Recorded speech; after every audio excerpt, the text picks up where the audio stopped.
we are good. 1 second, guys. Sorry.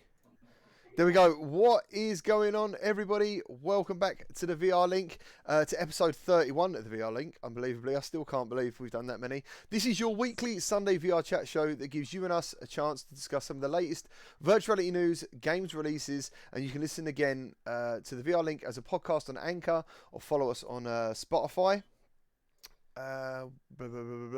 What number did you say there? Number 31. 31. Yeah, 31. Did I say 31? I thought I did. Yeah. Okay, you did say 31. I thought I had 37. Oh, wow. That's cool. Man, honestly, I've hardly had any sleep, so due to work. I would like to thank the amazing patrons of the channel whose names are listed below and the channel members. Thank you ever so much for all your support. And if you're looking for ways to add to that support on this channel, please check the links in the description. And while you're there, please join the community Discord to keep up to date with VR news, game and movie trailers, which is getting quite popular in there. Share your favourite music, which is always been popular, and set up multiplayer games and events, and you can also leave us questions, ideas and conversation points for next week's show. So allow me to introduce Salsa from Salsa Ketchup VR. Hello. Nat from 7 Degrees of Gaming. Hi there, guys. And Lincoln Clay from Lincoln Clay 670. You know who it is? The Godfather of VR, the ageless wonder, the sexiest captain ever to defeat the Borg. Have you defeated the Borg? Really? Yes. Have you defeated That's impressive. That is tough. That's impressive. That's tough, defeating the Borg. Yeah, I had my first time I did captain on Star Trek Bridge Crew. Yeah. On the Next Generation starship. And we had to retrieve some prototype items to help us defeat the Borg. All right, Excellent. Cool. Nice, man, nice. Let's have pretty fun. Quick shout out to everyone who has joined us today. Oculus Quest Fun, Scottish Gamer, I'm Hot G, Bruno, Nick GB. How you all doing, guys? Thank you ever so much. JD Max, Daily Motivation. I like that name. I could use some of that. Yearning Mice, Ian Michael John Cock. Thank you. How you doing? Who else we got? Midlife, DJ, oi oi oi. Chris Stacey, no problem, man. Howie, thank you. Midlife. If I've read your name a couple of times, don't worry about it. Secrets of, Bitey. You got cold yogurt, Judge Dredd. Bloody hell. Yeah, I mean, that is awesome. Golfer. Showing up. Yeah, DX Falcon. How you doing? You alright, guys? Have I missed anyone? Boy Brown is on the train. He'll be with us soon. Shats. The amazing LSB. Lord Necton. He's in Tenerife. Nice. That sounds pretty cool. Jeremy Horn. Hello, Mick. How you doing? Have I got everyone? Did I say TGK? Stefan Anderson, how you doing? I'd like to say hello to everyone for actually being here in the first bit. It's really quite good. Wood 69. True Woods. Galloway. How's everybody doing? Airman, hello. Nice, guys, nice. So before we get started, I wanted to quickly run a video of something that sort of went quite viral on Twitter and especially on Reddit. It was like, it was over 3 million views of this video. I'm just going to run it while we're here. This guy had mapped his apartment in virtuality, so kind of like one-to-one. I thought this was absolutely incredible. Like watching this, man, it was amazing. Genius move. But there's something else like this as well, which I'm still interested in, which is called Tinker Pilot. Oh yeah, I've heard of that. So where he's done his entire room, not everybody's going to have the resources to do an entire room. Right. But the same principle will apply to Tinker Pilot, where you have your hoter stick and you place it down and then you roughly place in VR where your real life hoter stick is. Right. And then you'll know exactly where they are. You can free any other controls you've got. You can place them in there. And if you are one of these people tinkers around and makes things like 3D prints, you could make controllers in real life, custom controllers, use the same models, import them into the game, and have your physical 3D printed controls and the virtual controls all mash up in the game as well, in the same sort of fashion that he's doing there. That's pretty cool, man. Did you see the big Oculus button on his remote when he sat down? That is pretty sick, dude. It's just one of those amazing things. Do you know what I mean? So yeah, thank you all for joining us. How you all doing, guys? Right, on with normal runnings quickly. So, let's quickly go over what everyone has been playing this week. Please let us know in the chat what you've been playing. And we will start with Nat from 7 Degrees of Gaming.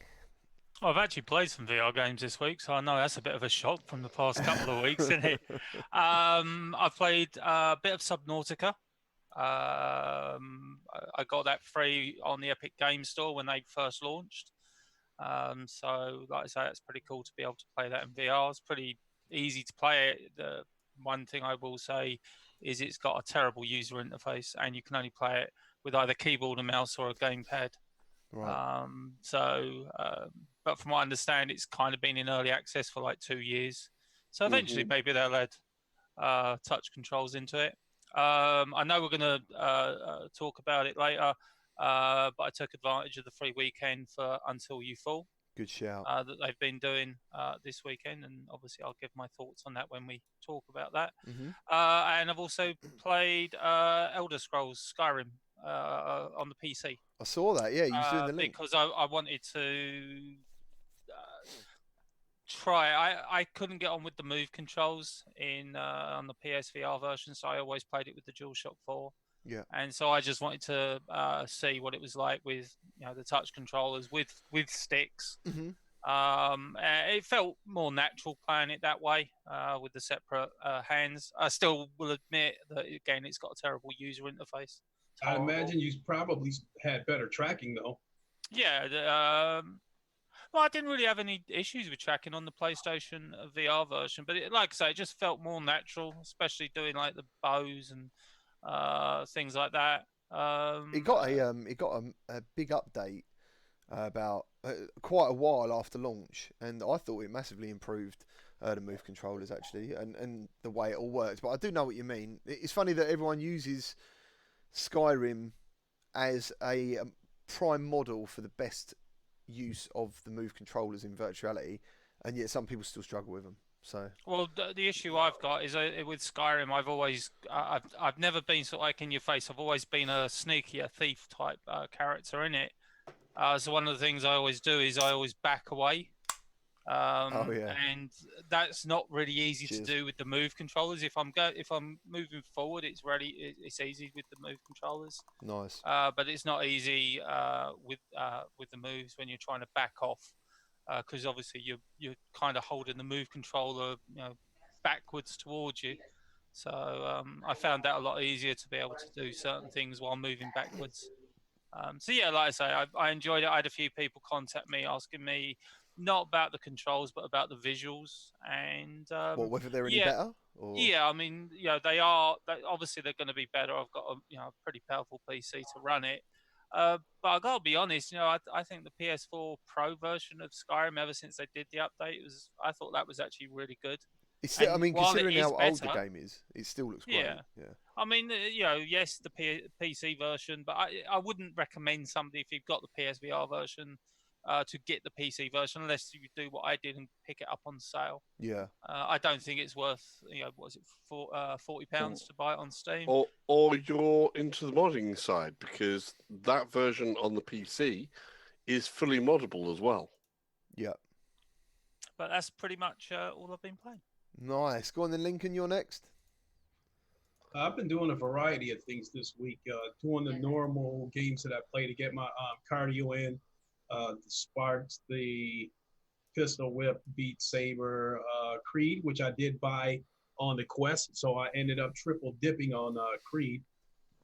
Got a little bit of racing in, and spent a lot of time trying to re-download my library because I just got my computer back a couple of weeks ago, as you probably know. Yeah. And I probably say the highlight of my week was doing comparisons of Star Trek Bridge Crew and Creed, because I have it on all three headsets.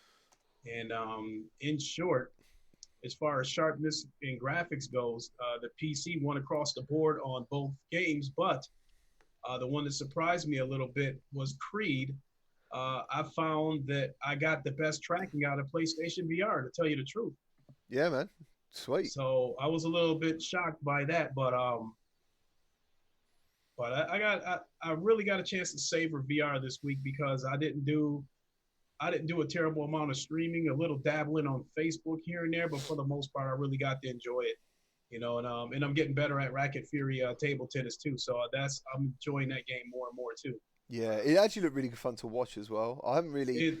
A long time ago, I remember like watching some streams of Racket Fury, but it's actually quite compelling to watch someone play that.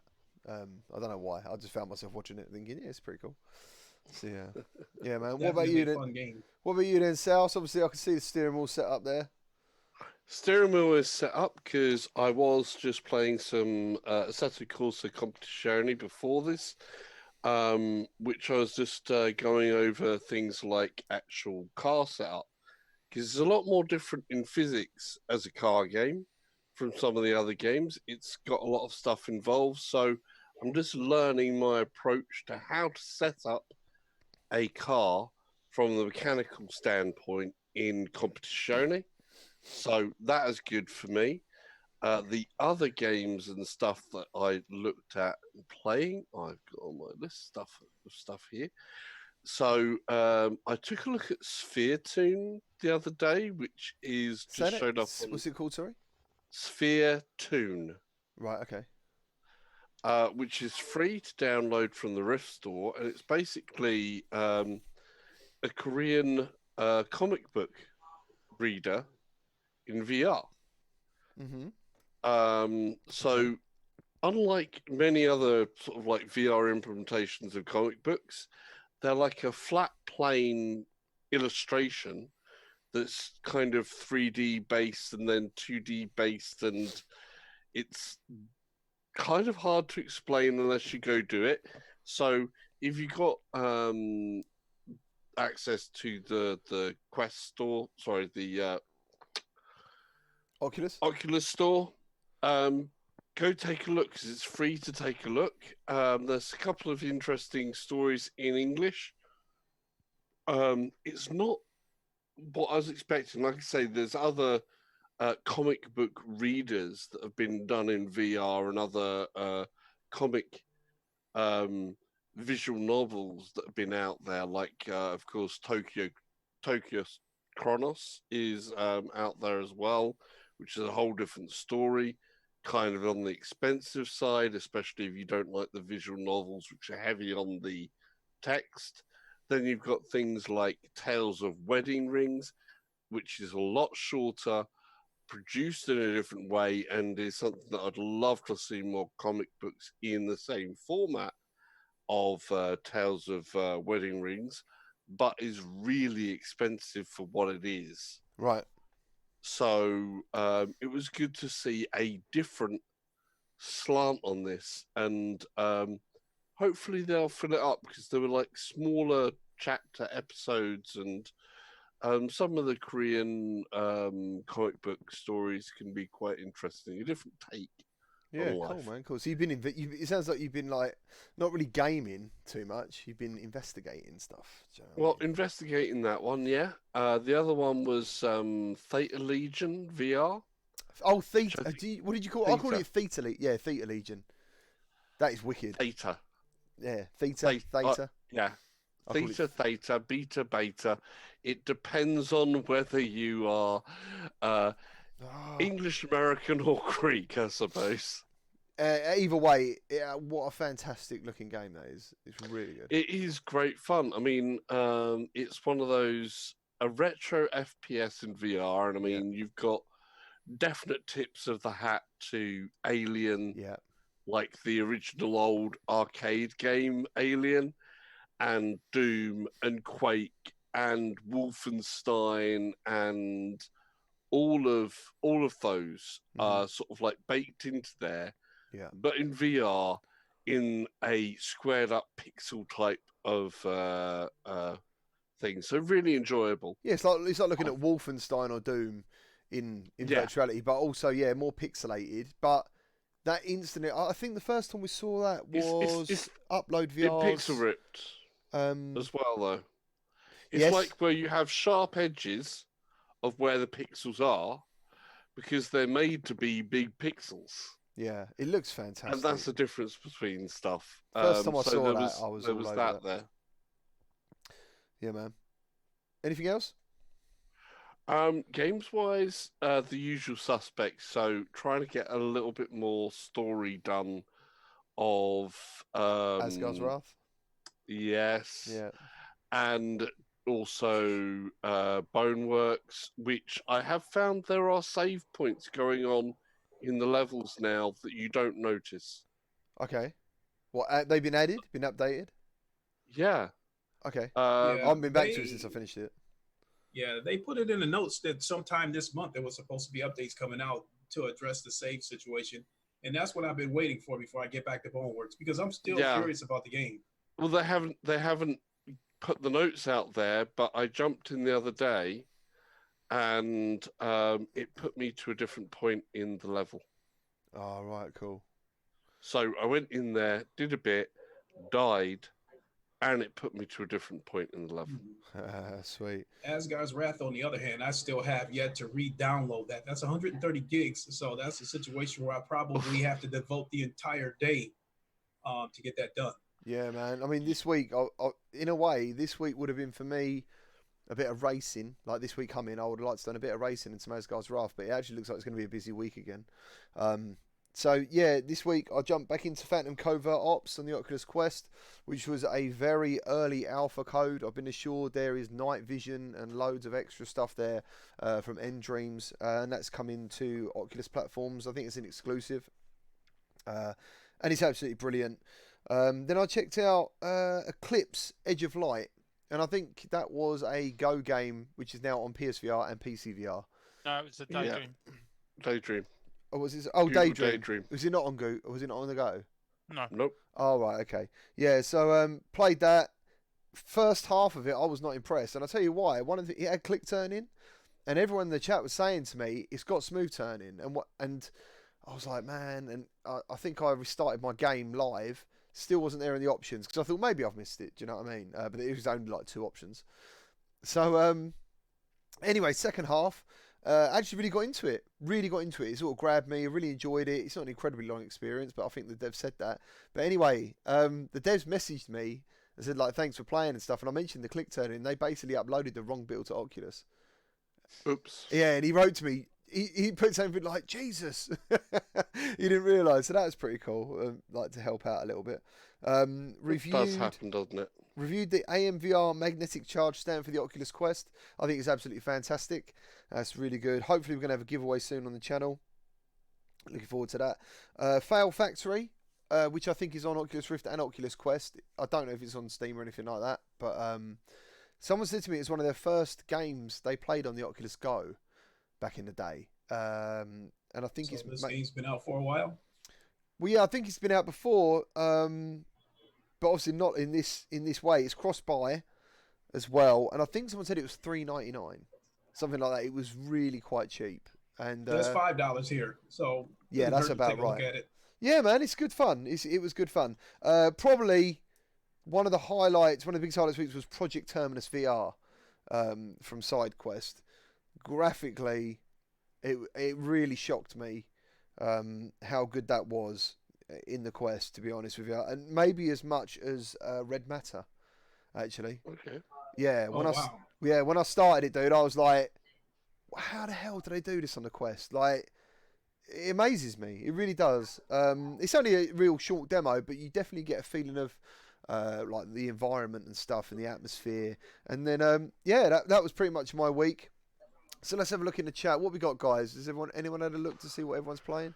Yeah, just having a quick look. So we've got some Void Cat. He's been playing Path of the Warrior, which has got co-op. Yeah, that means I can delete that off my news list. Excellent.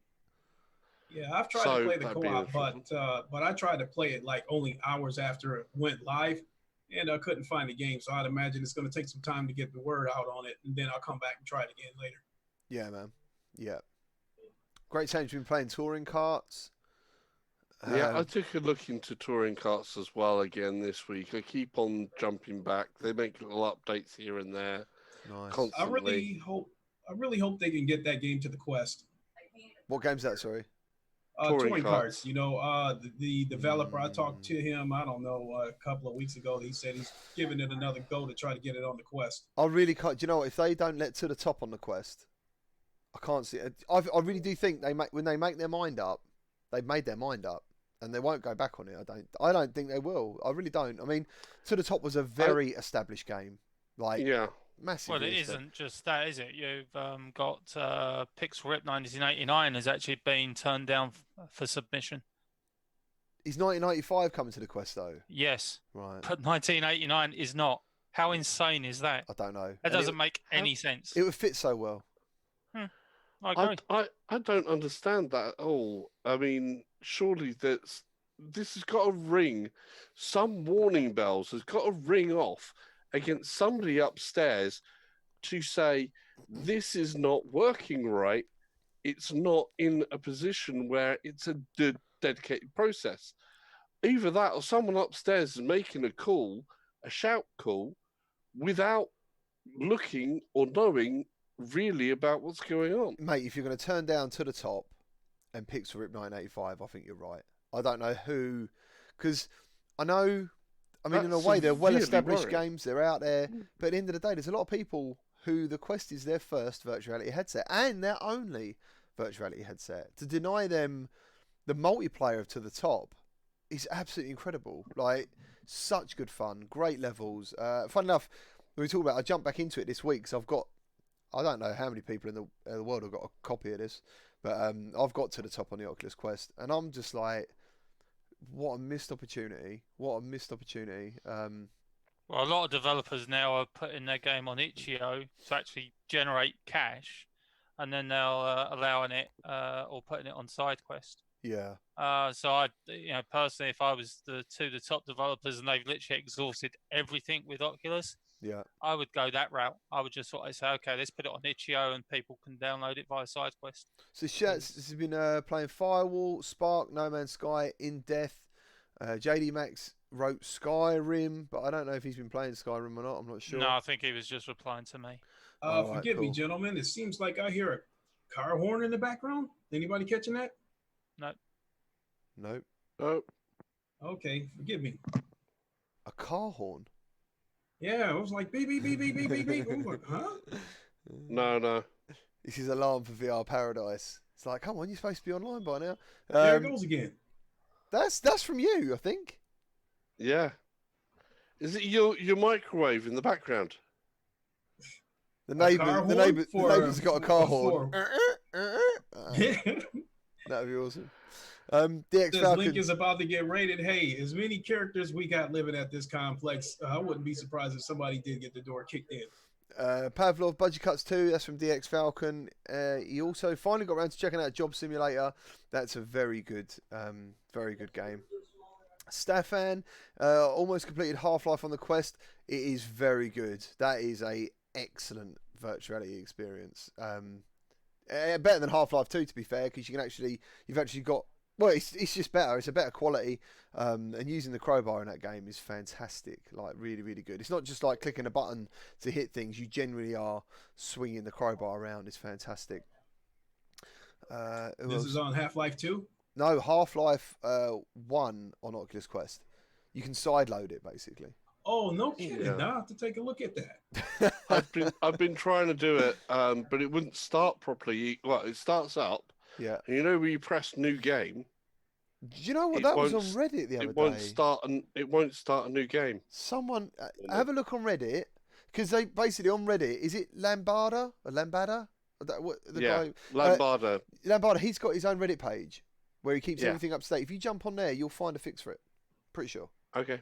Pretty sure. I've seen that on there. What else have we got? Have I missed anyone? Someone's already saying about Mortal Kombat 11. Racket Fury is a blast. Hello, Paradise. How you Definitely. doing? Vinny. What's Gold Joggett saying he was playing as well? Secrets of finally got the hang of quick draw on Drop Dead last night. Brilliant.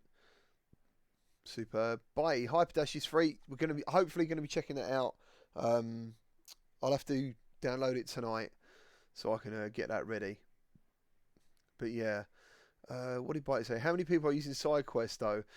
I think they said they've done. I think today or on F Reality they're talking about it. It was 50,000 downloads. For SideQuest. That was one game. VR, is it VR I think Crisis that was Brigade for, or something? Is Crisis, yeah. The Crisis police, yeah, Brigade. the police game, the it's VR the most Crisis downloaded did. thing on Yeah, Side and Quest. Yeah, it's Pavlov very Shack good. had 18,000 downloads. Yeah, and that'll grow. That will Big grow. time. Yeah. That will get bigger and bigger because that is Well, like that you is say, amazing. Side Quest is still a niche thing. Yeah. Compared to, because it's not the easiest thing. I mean, Quest and in general is made for ease of use. So for having a VR headset that is made for standalone, and then you've got the Side Quest, you need a PC and plug this in and do this technical stuff. I don't think Have- it's that difficult. I mean, you don't need a very powerful PC because it's not like you're running games. You just need No, the No, data. but I to think go onto it. you I need- think he's you need speaking of some all the steps you technical- have to take. All yeah, the steps you have to exactly. take to get that stuff in there, because there's been And some most moments people- where if it's got like 6, 7, 8 steps where you got to pull this file, extract that file, put the APK file here, all that stuff. After a while, I'm like, Not really. you know, I haven't had any of those issues. But And a lot of to be people honest, I'm will. a complete technophobe, so and even I got it working. You Yeah, don't need but the the- APKs. it's- You just click it and it goes into the It's thing. it's not a case of everybody knowing that though, and not Right. everybody sees that information straight away or To finds. To be that honest, information. I followed GT's instructions, and GT well, got me set I up got it all perfectly. set up now, but like You poor fool. Pavlov, for instance, with Pavlov was a nightmare the first time I tried to get that into the Quest. I followed the instructions of these videos. I'm playing it for like 3 seconds, and then I go over to the Quest, follow this instruction to the T, and it still would not work. I think the first Yeah, time I but tried to the, put Quest into Pavlov into the Quest, I think it took me about a week to get it in there. Yeah, but the new one, the what's it called again? GT, I forgot. It's Pavlov Shack. Yeah, Yeah. that's actually got a file inside Quest now. You're not downloading it via APK. You're literally just clicking on the file inside Mhm. Quest, and it'll just literally upload straight to your Quest. Yeah. It's as simple as anything. Uh-huh. So I Yeah, agree it with is you. now, but it didn't start out Oh that no, simple in yeah, the when it beginning. first came, I was effing blinding and cursing and saying I'm never ever going to play this game again. But now it's actually in. I mean, I haven't gone into it. Yeah, I did load up Side Quest yesterday. I just haven't uploaded it to my Quest. But now it's actually in Side Quest, So, and it's really easy. Once it's well, for actually those in who the are file. watching, Side Quest isn't that hard. I think it does require a little bit of patience, though. Yeah, I think it just requires the initial set of patience, and that's what I mean. A lot of people don't take the time to have that initial set of patience, no matter how it can be seen as easy from anybody, from quite a lot of people's point of view. There's a lot that just won't. Mm-hmm. So just to have 50,000 downloads of one particular game in there, I think is pretty damn good going. Yeah, I agree. Sorry, We've can lost. I just quickly say the chat has disappeared? Yeah, on the it has, screen? man. We've lost it. I don't know Oh, why. okay. Yeah, restream chat today has just died. So all I've got is a blue box. It's saying how many people are watching roughly, but it won't activate properly. So Oh, unfortunately, can I just quickly answer Paradise Decay? He's asked, now I've played a few PC games with Link. Was it worth getting a decent PC for the experiences? Yes. I paid a lot more for the PC than I wanted to pay, but yeah, I've had fantastic experiences with the PC, and you know, to be honest, I cannot wait for Walking Dead: Saints and Sinners. Which again, I know it's coming. I know it's coming to PlayStation VR at some point, Mm-hmm. but let's be honest, it's not going to match up to the PC version. It can get close visually, but the touch controllers are going to destroy the Move controllers. And it's going to be a lot more immersive with the touch controllers. So for that, yeah, I'm happy that I've got the PC now, and I'm happy with the games that I've played. I've had a lot of fun. I might have issues. To be honest, I haven't really had any major issues. Like I say, a lot of my issues are the user interfaces on older games like Fallout 4 and Skyrim and stuff like that. I just don't think they've done the user interface to work smoothly with VR. Yeah. So, Matt, my question to you is, being that you're having a good experience out of the link cable, are you satisfied with that, or you still have a possibility of getting a Rift S? No, I'm not going to get a Rift S. I'm happy enough with the Quest Link. I mean, I'm going to have to get some padding things for the face because of the weight situation and counterbalance the weight and stuff like that. Yeah. Which eventually I'll get. but I don't see any reason to get a Rift S because my experience is from PlayStation VR and Oculus Quest. So I'm getting a great experience. I know a lot of people have put in my chat, "Oh, the Quest, playing it on via Quest Link, it looks like crap." It's like, it might look like crap to you, but that's because you're coming from a PC VR standpoint. From me, I'm coming from PlayStation VR and Quest standpoint. So all of the PC stuff is, I haven't come across one. I'm very shocked by that because my experience, I've played across a broad spectrum of headsets, and I know with the right settings, the Quest can be put up to near the same quality as a Vive Pro. It's got the screens there, and that image quality can be at that level. Yeah. You know what? And after and to touch on some of this kind of stuff, when I did my comparison earlier this week on Creed and Star Trek, I want to talk about Star Trek for a quick second. When it comes to the lighting, the textures, the reflective surfaces, the PlayStation VR was right there with PC. It's just the PC was much sharper. Yeah. Yeah, I thought it was great, dude. I really did. I thought that was absolutely fantastic on PSVR. There's definitely a downgrade on the Quest, but the gameplay, and funny enough, you forget about the graphics while you're playing it, sort of thing, halfway through. So, I don't know. Yeah, it's cool. It's cool. So, it is time to do some VR news. Hopefully, this will work. No, it won't, because I'm muted. Hold on.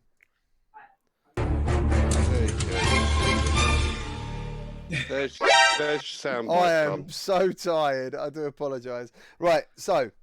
Oh, he's double done it. Have you double done it? I double done it. Yeah, I double done it. Yeah, double done it. I had it muted because the last video I wasn't sure if there was sound on it, so I muted it. And then the only time I can access the sound is when I'm playing the video. So, two topics that we wanted for today. Main topics were our game delay's a good thing, and Sony skipping E3. So, what do you guys want to go through first? I've got the actual quote here from them, from Sony, about E3. So, what do you want to do? Sony.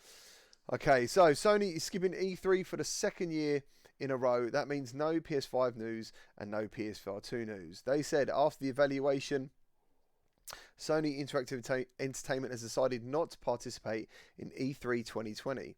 We have great respect for the Entertainment Software Association as an organisation, but we do not feel the vision of E3 2020 is the right venue for what we are focused on this year. We will build upon our global event strategy in 2020 by participating in hundreds of consumer events across the globe. Our focus is on making sure fans feel part of the PlayStation family and have access to play their favourite content. We have a fantastic lineup of titles coming to PlayStation 4, and with the upcoming launch of PlayStation 5, we are truly looking forward to a year of celebration with our fans. I just think E3's so big. Do you know what I mean? It's not. It's I not don't anymore. know. It's dying. Nope.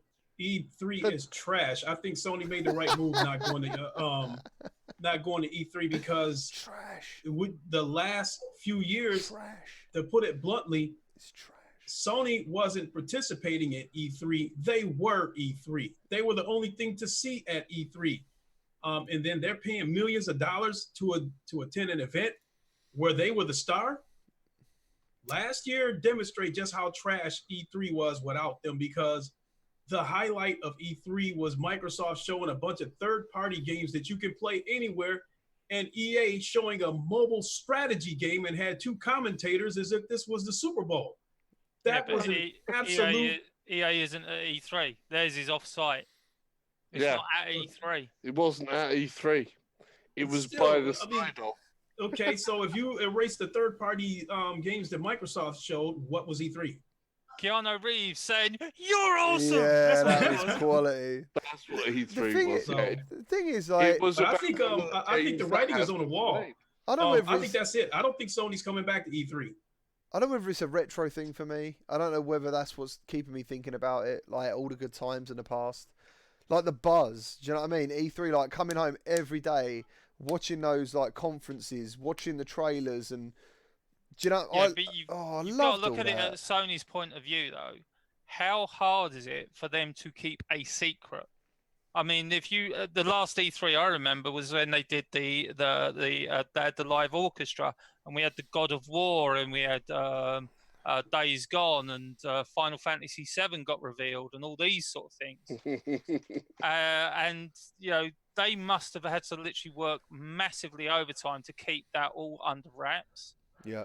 Because a lot of that was a surprise. And I just think Sony, I think they've looked at Nintendo. Nintendo's directs just work perfectly because you can come out with shocks that no updates or anything like that. It's just like, okay, we're going to Nintendo Direct in a few days. I don't think Sony are there yet. Their state of play that doesn't match up to Nintendo's directs, but it's going there. But yeah, I can see it from Sony's point of view. Also, it looks like they're in a bit of a battle against the ESA because Sony supposedly want to turn it more into a fan service show, Right. and the ESA want to keep it a trade show. So you got to look at it from Sony's point of view. I mean, it's not like we're not going to get any PlayStation 5 news. We're going to get a ton of it, and I think the good bit about their thing was where they were saying, we're going to do hundreds of shows. So things like the show that we went to last year, I forgot the bloody name. EGX. Yeah. You're going to see a ton of stuff that Sony are going to show off there, both in terms of PS4 but also PS5. It wouldn't surprise me if we get a reveal about PS5 next month in February, because that's what they did with PS4. I'd like to add this last point that I was a little bit disappointed with the public reaction to Sony's last appearance at E3 when they went through a lot of work to create the scene for what they were about to show you, the barnyard scene for The Last of Us 2.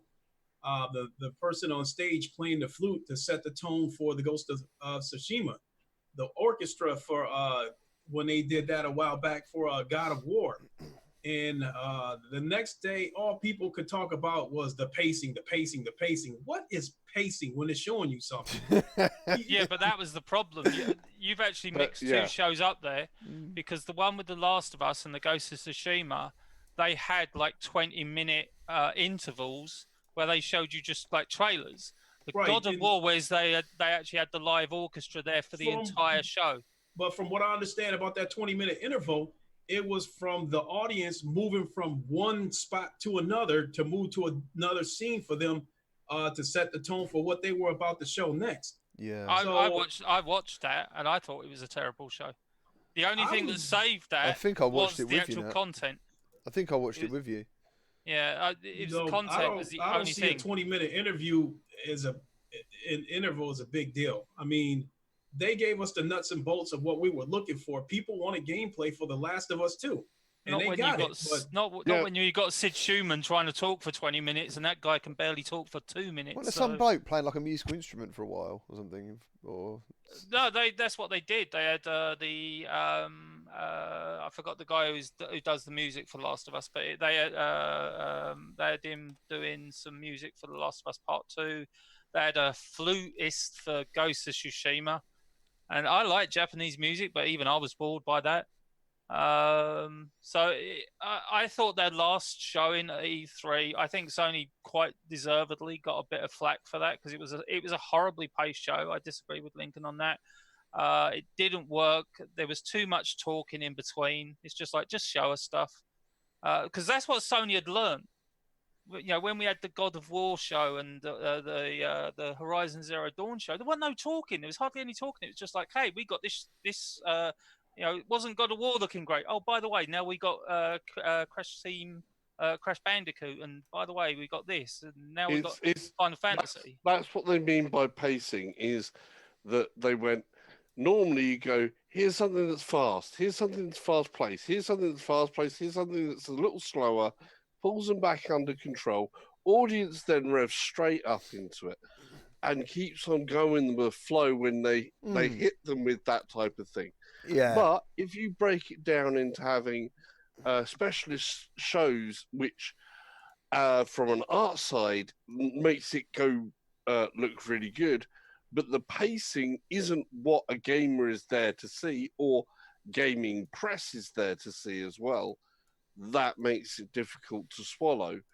And that's what they meant from the content point, that they wanted to see content for the game at a much quicker pace rather than all the fancy get stuff in the a beginning.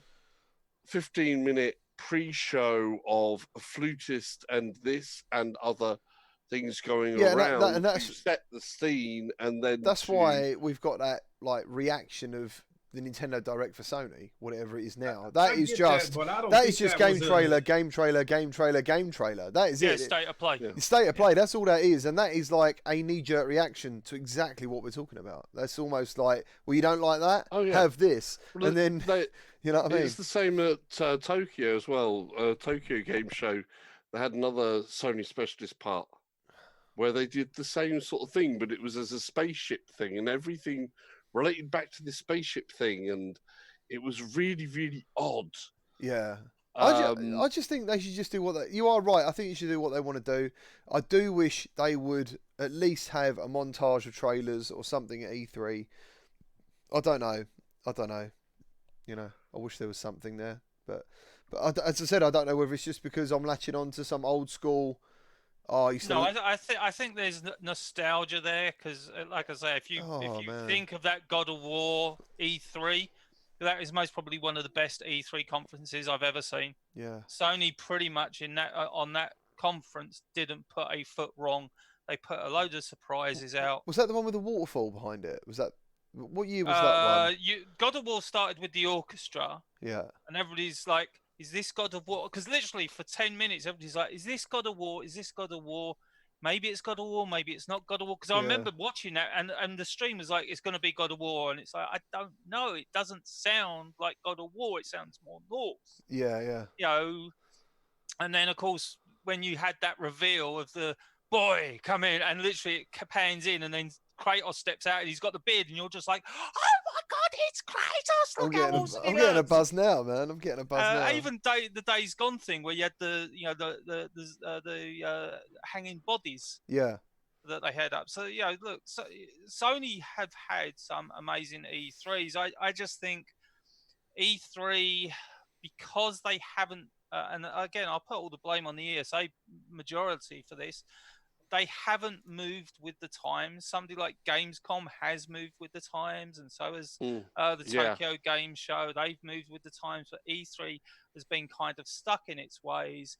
And I think Sony have just sort of said, you know what, we can do a better job ourselves than paying, 5 million, 10 million, whatever it is, to put on an E3 show. Yes, you'll get a bit of a buzz, but let's be honest, when they announced PS5, when they're actually unveiling PS5, who's going to give a rat's that it's not at E3 that they're doing the unveil? No one's going to care. No, as evident by them revealing the PS5 logo. That got way more buzz than the reveal of the Xbox X series. I don't know why. That was hilarious. I was laughing my heart off. Yeah, I was just like, okay, move on. What's that about? But yeah, man, yeah. So it's a shame, but times move. And did anyone expect them to be there? Did anyone expect them to be there? No. Sals? Nah. Link? I didn't. No. I didn't either. Okay. If there was gonna do anything at E3, it would be outside, somewhere over the side there, across the road, but not actually associated. Cool, man. Cool. What was the other thing? I just think people better get used to. What's everyone said in the chat about it? They're pretty much saying the same things that we have. Nintendo have shown the way. E3 is kind of irrelevant. VR Gamer said E3 needs Sony. Sony doesn't need E3. Yeah, definitely. Yeah. And Schatz is apparently buying the PS5 mainly for the logo. Cool logo. Yeah, man. It makes complete sense. Then you won't be disappointed. What was the other bit of news? No, just like topics, which was basically game delays. So game delays are always a good thing. They're annoying because you want to play the game, but a game delay is always a good thing because, like I say, it's the classic Miyamoto quote. a rush game will be bad forever. A delayed game will be Exactly. great. Yeah, exactly. When So- that game drops and it's brilliant, people will not remember the delay. They'll remember the day they played it and thought this is absolutely brilliant. So, but like someone else said to me, they said, it doesn't kill the frustration of especially those who have paid for a pre-order. I can see it. I understand it. Is it? I mean, is it? Pre-orders is a weird thing, though. Well, in I the know UK, you don't usually pay for your pre-order unless it's a PC game, because obviously they're digital, so you do pay up front. Yeah. But like I've pre-ordered Last of Us Part 2, the collector's edition, the £160 collector's edition. Mm. I've paid £20 as a deposit. That's it, What, at your local shop? at my local shop. Yeah. So I haven't actually paid for the game, or I haven't paid for the collector's edition. So, whereas from what I understand in America, you do actually have to pay for the full game. If you go into GameStop and you want to pre-order the game, you actually have to pay for the full game up front. Sure. I'd like to take a minute to respond to him. He wants to know if I triple dipped on any more games this week. The games that I have triple dipped on was Beat Saber, Creed, and Star Trek. That's all I can think of offhand. Nice. So Dude. there you go. The other one. It's all got delayed. Iron Man VR. Was saying about PS5 designs as well, and he was saying, wasn't there an X-shaped thing It was with a that? V. And that is actually a V, and that's why I wanted to see them when they did the logo reveal of them do a V, and then drop the V away and just put a 5 back in just to troll Right. the hell out of it. But that is obviously the dev box. It's not the final product that we will be getting. That's a PS5 dev box that's the V design. Yeah, and apparently if you look up PS4 dev designs, they're nothing like the final product anyway. I mean, the one thing I would like to say about the delays is I cannot think of a time where you've literally had 3 massive games delayed in the space of 3 days.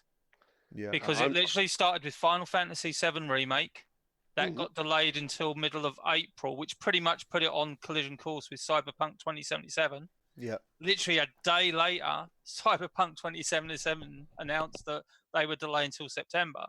And then obviously a day after that, the one that we are all looking forward to, Iron Man VR, got delayed till May. So, And aren't we forgetting another Walking Dead game that's also been delayed? Oh, Servios' Onslaught. Servios' Onslaught has also been delayed. I didn't think it had a date, did it? It was supposed to be originally the same week. I think they just see. I can't remember when it was supposed to put it out, but whatever they had said obviously gave the indication that maybe it was 2019 or something. It was supposed to be this month. Yeah, they didn't put out a date. Like even with the delay, they just said it's going to be delayed. I'm pretty sure. And watch out for all new, further announcements. I'm with the Iron Man being delayed. I'm okay with it as long as it still releases in front of The Last of Us 2. It does. Because Last if of they Us 2 would is at the end of the month. Iron Man's middle. If they would have followed through with the original schedule with The Last of Us coming out February 21st and Iron Man coming out February 28th, The Last of Us would have strangled Iron Man. It would have cast a blanket over the top of Iron Man, in my opinion. Do you know what? I know what you're saying, and I remember we've had this discussion a few times, and I've had it a few times with others. I actually think the communities or the ecosystems are different. Like, I remember talking to a developer, and the way PlayStation structure their launches is they will, I guess, recommend a certain date so it doesn't, like you're just saying, interfere or will be overshadowed by another launch title. And this guy basically was talking to a guy, I was interviewing him, and he said, oh yeah, we couldn't release it on this particular date, which they must have hinted at because of this game and this game. And I was like, well, those 2 games aren't even VR games. And he was like, yeah, I know. But I was like, well, to be fair, I'm only buying VR games, really. Like, yeah, Last of Us 2, yeah, I know what you're saying. I do, absolutely. But I mean, in the bigger picture, I think it goes on all too often that most people I know are just, I mean, and the rate games are coming out. Yeah, we do. It's one of those things that we also think is responsible for some games on PSVR actually getting the go-ahead when they do, is that Sony is looking to fill a gap in a specific type of title. Yeah, and out of the 5 million PSVR headsets sold, what percentage of those gamers have VR as their preferred, method of gaming first? So I guess what I'm trying to say is, like, if I were to throw a number on it, maybe out of the 5 million headsets that's out there, 2/3 of them might still prefer flat screen gaming over VR. So if you put them in a position where two games are releasing within days of each other, and you have a situation where they can only afford to get one, I'm willing to bet that, the Iron Man may lose out to The Last of Us 2 in that aspect. But if you spread them far enough apart that they won't bump into each other, then this doesn't even become a concern. Yep. Yeah, no worries. But on the whole, we are in agreement that game delays are a good thing. As much as they're frustrating, they are a good thing. Yeah, I As mean, well, obviously yeah. you've had a few that have I mean, obviously the main one to kind of take recently is Aspire 1, Yeah. which came out and that got delayed. And when it came out, it still needed a lot of work. In that case, I think with the PlayStation VR version of Aspire 1, they should have just come out and said, listen, we're delaying it even further. But I think you covered this, GT, and I think you said the developers didn't know the issues that they had with that game until it actually launched. So in those sort of things. But that's another thing altogether, isn't it? Like, dude, you didn't know the issues with your own game on release. Like, if it not being funny, because those guys were such a small team. Obviously, when they're in a tripwire, it all expanded, it's all blowing up, it's all getting exciting. Tripwire are like, you need to do it now, or you need to do it this certain date. Here's some money, or whatever's going on. That they didn't have time to just sit down with a PlayStation VR and go, well, I'm going to play through my own game quickly to see how. How does that happen? How does that happen? I don't know. I mean, if it was my game, if it was my baby, like, dude. but it does. It's sort of like they're spending crushing hours on doing something like on the PC side, and then you've got a separate code team working on encoding the different things there at speed for PSVR. So you're bug fixing on one game, and you're going, right, handing stuff over to a different team at the same time to implement there, and then to check their work back as well. It's like, that's a lot. Yeah, Ian Michael on Facebook says... Reggie's put an interesting quote in there. That they probably didn't have dev kits and couldn't play the build. That's another thing. How can you build a game if you don't have a dev kit? I'd love Reggie to answer that one, because I don't understand that. Surely you would have a dev kit to... Yeah, but it sounds like... So it sounded like, to me, when I spoke to him at Gamescom, one of the guys, and he was like, it is all go. Massively all go. And it sounds like they are a new developer team. Developers, the PSVR developers were not in the same office. Oh yeah, I know. Yeah. So I'm assuming that Tripwire went, right, why don't we also push for a PSVR release as well? Like, it was simultaneously released everywhere. And I remember saying to him at Gamescom, I was like, dude, that doesn't happen very often, especially for a new game, a new dev team. Like, that is a big undertaking. And I felt really bad for him, because when I played the Quest game, and bear in mind when I live streamed, I'm answering questions and stuff, I didn't get to do the whole game. I played it for like 2 hours, 3 hours. You get off it and people are like, there was like miscommunications of the theatre control room. They were like, how do I turn the blinders off? Because they'd chosen some new idea of calling it theatre control room. You had to turn the whole thing off to get rid of blinders. And that just wasn't clear to people. Like, the amount of times I got that question was unbelievable, because the blinders, if you didn't know how to turn them off, were so severe. And I remember watching some PSVR streams, and they were severe, man. Like, they were, someone was streaming it, and they were like, I don't know why I'm bothering, really. It's probably not making the game look any good. And you couldn't really see much of the game anyway. Probably only like 35, 40% of it was on screen, because the rest of it was all greyed out. So, delays are a good thing. I think delays are a good thing. I'd rather a game that I've been looking forward to for such a long time be right at release. Yeah, and possibly get it out and say to people like ourselves, where we stream, we look at games, we play games off a stream, and don't sometimes have time to make the content. But we do usually give feedback to devs and say, "Hey, dev, there was this issue." Yeah, funny enough, on Twitter the other day, John Carmack was talking to some developer, and they actually put on Twitter they wanted people to test their game, like, but Yeah. to Oh, the Scrapper Gauntlet. something like that, yeah. And I was just like, yeah, I'll sign up for that. The only conditions are kind of thing that I record myself playing it, like I do when I stream. So Yeah, and then they, you just wait yeah, for the NDA to be over and go for it. or I guess you just say they want that video. They just want you to send that video so they can actually see someone playing it outside of their normal areas and the normal players. I think when I played Phantom Covert Ops, Falcon said to me I went a certain direction. He'd never seen anyone in the office go, or something like that. And I was like, really? Like, you know, whatever I'd done wasn't a normal way of playing it. And we said that before, even when it comes down to game controls, you know, what the developers are thinking some people might want or what they want. And a classic one was with Firewall. Who was the guy who was on that team? Adam Orth, was it, off the top of my head? Yeah, he was the guy from who got in a lot of trouble at Microsoft. Yeah, Yeah, so he was, yeah. there was a interview between Hess Barber and him, and basically Adam Orth had this aim controller control scheme, and everyone else was like, no, it doesn't make sense. And he was like, it makes complete sense. Watch me play it. It makes complete sense. And everyone else was like, it's not natural. And he actually said at the end of it, he was really glad they all went, don't do it. We can't do it. It doesn't, you know. And he said at the end of it, he was like, what was I thinking? It's like a little interview. And I think that's so good. And I wish I could find it again. That it's true. I think when you've got your blinders on and you're all with the same team and you're all chatting about the same ideas, that sometimes you've got to get someone from the outside, you know, and go, right, you've got no preconceptions of this game.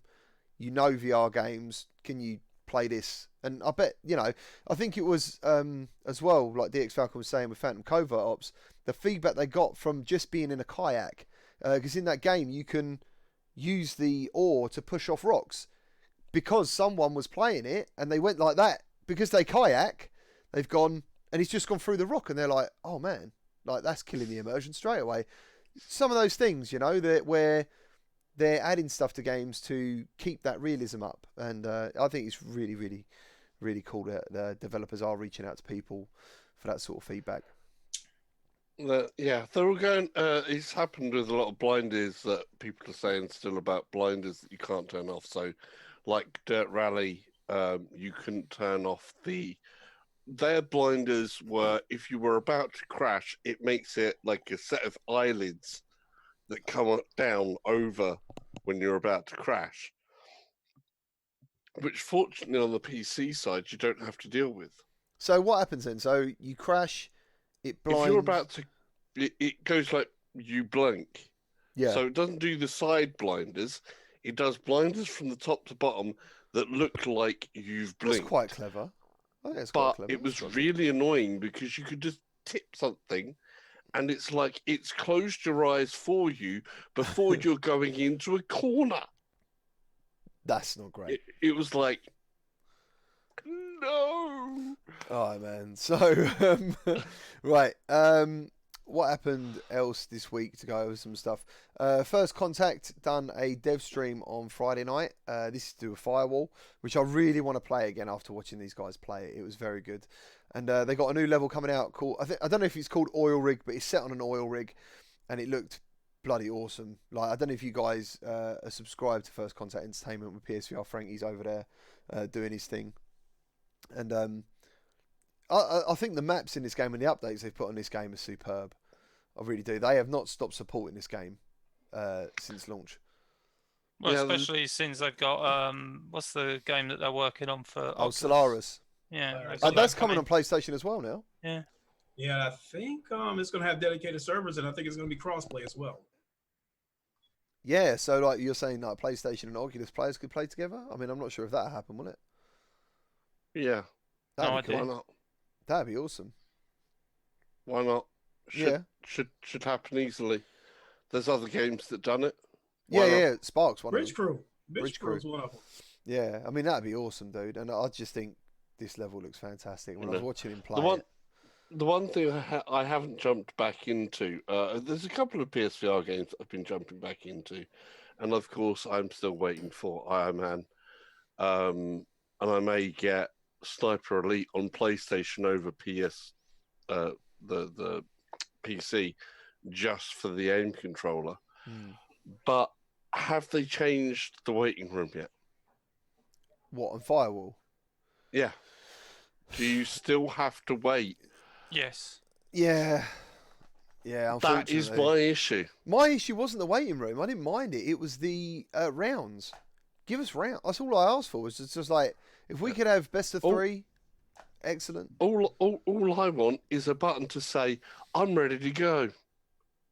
That's all I want them to do. Oh, so everyone ready's up. That's when it loads. Everybody just goes, ready, ready, ready, What ready. if they had dedicated servers? It's gonna go. It would go regardless if they had dedicated No, servers. but if they have dedicated servers, it doesn't stop them from still having this timer up here that's a fixed time that you have to wait to go down. And I don't want that timer. I want to be able to get into, we've come out of one game, you're in the lobby and you go, I'm ready, I'm ready, I'm ready, I'm ready, I'm ready.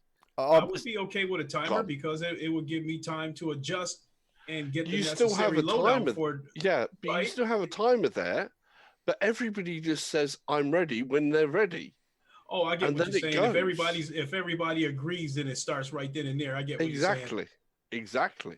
How many times do you go in there and you go, dun dun, I'm ready, and then, oh yeah, we're touching tips, mate.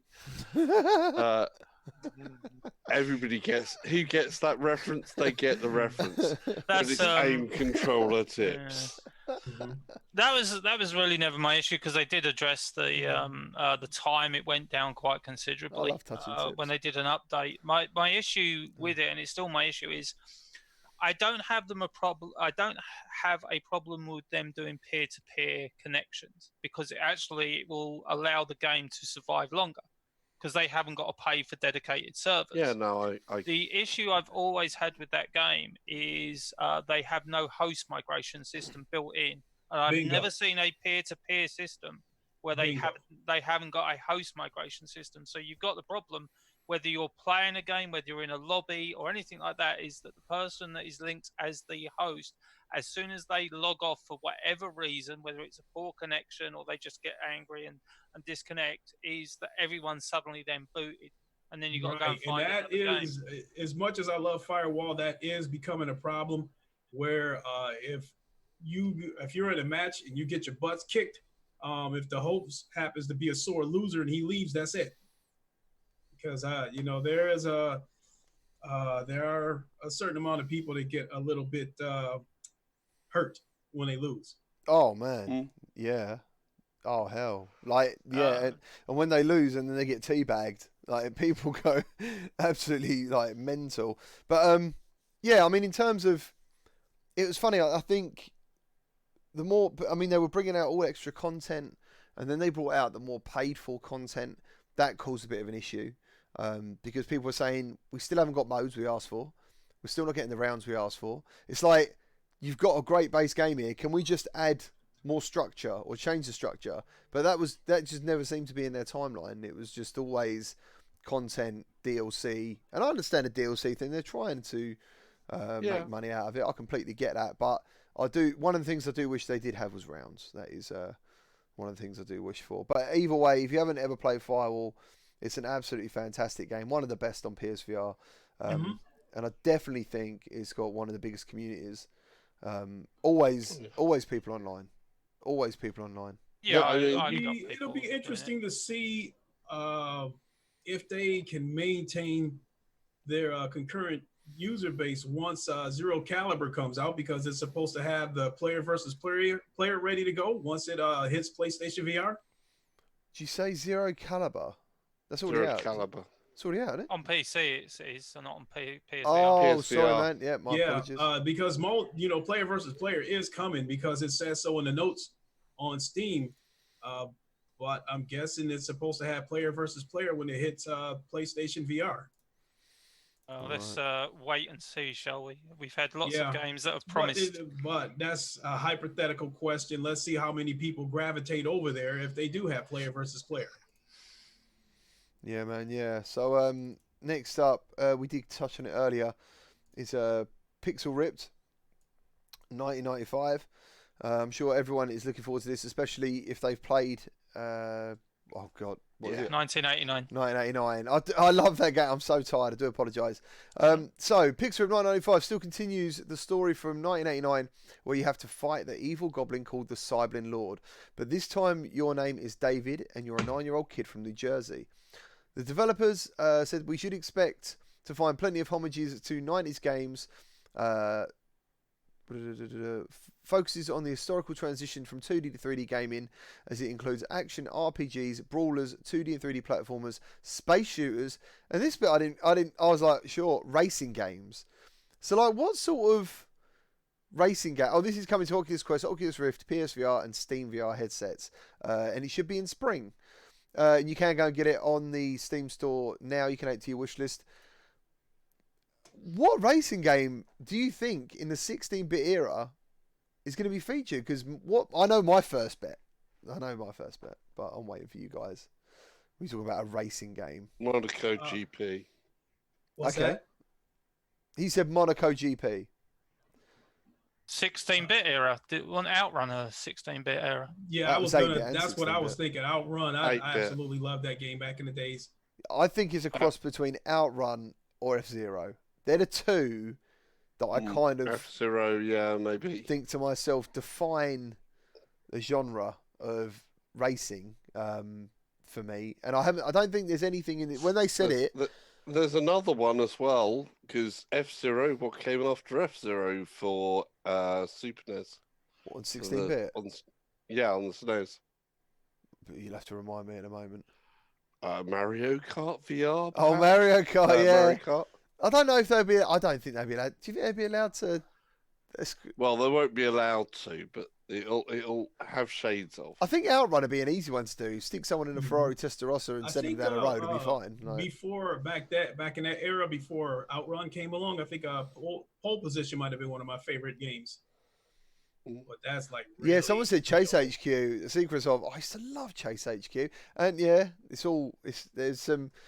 Either way, I think we're all very excited for this game, and it sort of goes back. Spy Hunter was a lot earlier, wasn't it?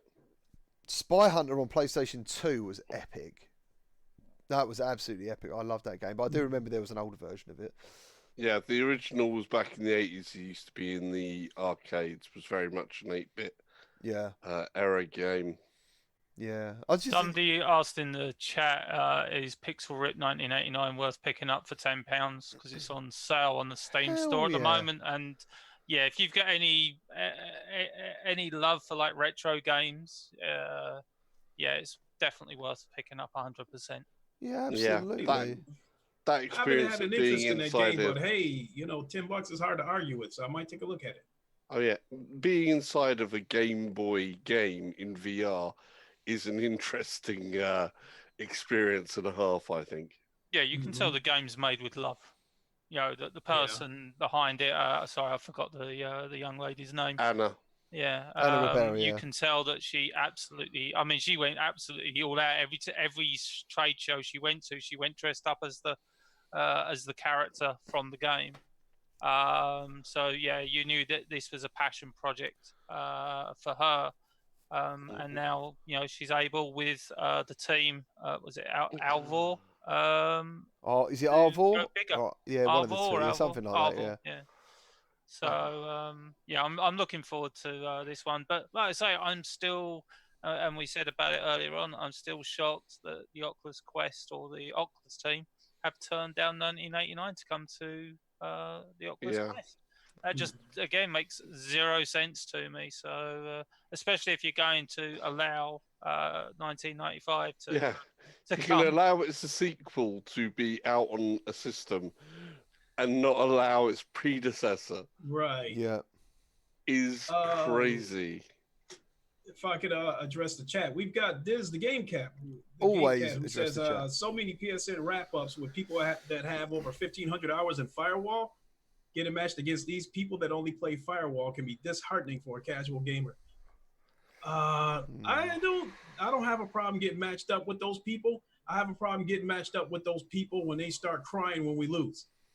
Do you know what? Are they really? Do they follow any ranking system? Is there any leveling I don't think system so, because at all? I've gone into games. I'm fairly low ranked. I've gone into games and literally been, played it for an hour, and I've been owned every single time. But yeah, so I don't think they do have a system that sort of goes on based on what you've played, how long you've played, how good you are, and all that sort of stuff. Because like I say, I've literally gone into things and suddenly I've been shot, and it's like, well, where did I get shot from? Mm-hmm. And obviously you can follow other people, and then suddenly you realise where the other person is, and it's like, Jesus Christ, how the hell did he manage to shoot me from all the way over there? Yeah. So there is a little bit of that, but I still agree with you, GT, that the game is really, really fun, especially if you can get a team together. Yeah. I think that's the thing. I mean, I think one of the things that also sorry about this, that really kind of sets Firewall up is all of us can see Rainbow Six working. Do you know? Even better. Yeah. In that, you're just like Ubisoft. Please make a Rainbow Six game, because these guys, this small team have done this Firewall game. Yeah. If you put all the modes and everything for Rainbow Six Siege, I think it would take off big time. I reckon there's some guys out there who just have bought an aim controller and maybe even a PSVR for Firewall. Like it's that good. I was always thinking, going back, I can't believe we're going back to Firewall. We should be talking about Pixel Ripped. But one of the things I liked, does anyone remembers the Halo matchmaking system? Does anyone remember that? Where basically you played, the better you got, but when you started losing, you went down ranks as well. Yeah. I actually thought that was an excellent system, because never in a game before, like at the moment, I don't know if people are bothered by kill death ratios and stuff. It doesn't really particularly bother me, kill death ratio. It's nice to make sure that you've got as many kills as deaths, at least. But that ranking thing, dude, like you'd have to fight hard to get to like whatever level it was, 15, 16, and when you went down, you was like, I need to up my game, because you was also getting ranked and matched with people of a similar skill. So the game, do you know what I mean? Like I'd go in there sometimes, I don't know if it's like when I play a first person shooter, I can have an off day, and with like I will just keep going with Call of Duty. I'll just be like, I'm having an off day, I don't care. But Halo, on my 4th off day, I'll be like, I'm not playing it today. I'm not, because I'll lose too many ranks, and I've always fared pretty good on Halo, but I stole a lot of kills. I would look for the people that were engaging with each other and then throw a grenade in between them and get the double kills. Awesome, man, awesome. Well, also the guys at Firewall do fairly regular free trials, weekend trials, and I've always been a big proponent of that. But yeah, getting back to Pixel Rip, really looking forward to the game. Can't wait for it to come out, and it's cool that it's coming to pretty much every headset. I still remember when they launched the first trailer of 1989. I'm massively into retro gaming. I love all my retro stuff. Means a lot to me. When I saw the trailer for this, I thought it was one of the best trailers for a virtual reality game I'd ever seen. Honestly, I was like, oh my God, like the neon, the kid playing the thing, and his mum's like, or his nan, go outside and play. But he's like, no, I want to play my games. That's so cool. I can relate. I think I invented new swear words for the final level in that game. Oh, that was so hard. I went on holiday for a week when that game came out. I had a giveaway of the game, and I wanted to put a full playthrough of the game together. And that last level was stupid. Like, it was so hard. I think they even nerfed it maybe later on in an update. They must have done, because there was nothing prior to that kind of gave you a lead into that level. It was really hard. It was really very hard. So yeah, I didn't think I was actually going to get past it. In the end, I did. And I'm pretty sure they figured out there was a bit of lag going on. There was like a controller delay or an input delay that they fixed later on that was causing people so many issues. Something like that. I seem to remember something like that about input delays. But yeah, what we got here. Paradise Gate, I have a confession. I bought Firewall Zero, a bundle with the aim controller. then sold the unopened game for Farpoint. He just wanted If- Firewall. If you want a single player, no, he's saying he traded in the unopened game of Firewall to get Farpoint. Really? Yeah, so if you actually wanted a single player game, Oh wow! Farpoint would actually make perfect sense for that. Farpoint's amazing. You need both. Farpoint in is my single opinion. player, and actually it's got really unique multiplayer. The 1v1, I know people want more than 1v1, but I thought the 1v1 was really well done. I had a lot of fun. I thought it playing was too, because you can use, you can scan out creatures to flush your enemy out of hiding. So, yeah, I thought it was well done. That's a game that I'd be fine playing 1-on-1. But hey, a 5 versus 5 would be great. Yeah, absolutely. Absolutely. So next up will be this bad boy, the Oculus Go. For news, has got a permanent price drop. Facebook slashed the price of Oculus Go. I think it is now 130 odd pounds in the UK. That's for the 139. 139, and that was from 190, I believe, something like that. It was around. Yeah. You guys, any of you own a Go personally? I mean, I haven't. No, I have no intentions of getting one. There's no reason to. Not now. I mean, back in the day, like, did you get on it? Mhm. I feel like I missed No. out a lot, to be honest with you. Like, seeing all the stuff from the Go Oh, now coming to the Quest and other bits, I actually felt like I missed out on quite a lot. no, because I had a Gear VR which had most of the stuff, but the thing that's any good with a Go is just if you want to watch content.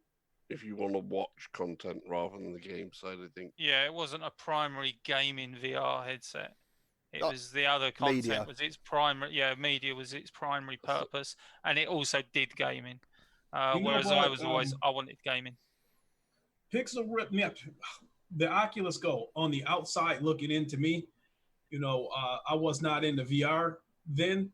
So to me, the Oculus Go looked like a high-priced VR unit, because back then I would walk into Walmart and you would see all kinds of headsets that for $10 that would require you to put your phone inside that headset. So I just felt like the Oculus Go was a premium version of those kind of headsets.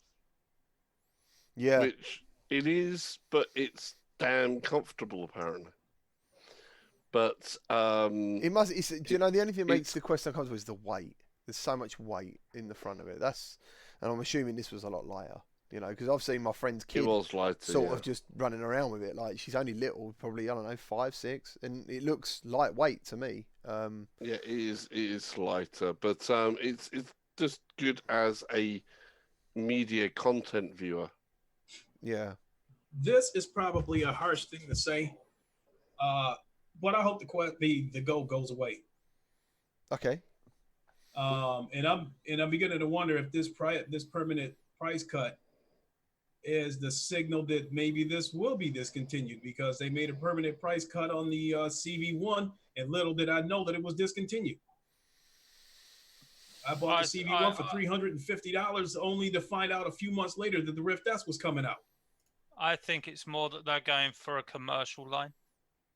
Because who is it? Lenovo have just announced a new VR headset that's going to go up against the Go. It was cheaper, I believe. I don't know if it's still cheaper than the Go, but that was going to be a more commercial side thing of it. And I know, obviously, Oculus are also looking at the Oculus Quest to be a commercial entity. But yeah, it would make sense to go with like schools and stuff like that, because there's certain VR that you don't actually need controllers. Just need a basic controller that would be perfect for. Yeah. So I think it'll just change of where it's going. It won't really be more for the general public, as say you'll find that it'll go to businesses and schools and that sort of stuff. I just feel like the Go, for somebody that's casual and looking to dip into VR for the first time, but they're worried about money, and then they see the Oculus Quest and like, oh, $400 is too much, and then they go buy an Oculus Go thinking that they have a watered down version of the Quest. Yeah, yeah, I know what you're saying. Yeah, a lot of people said that might have happened over Christmas. The $3 market versus the $6 market. There is, of course, differences here, and what their usage is for. We've also got this side of it where you've got the form factor changing to be smaller. So, although the Pico 2, everything was on more of the Pico 2, they also had another Pico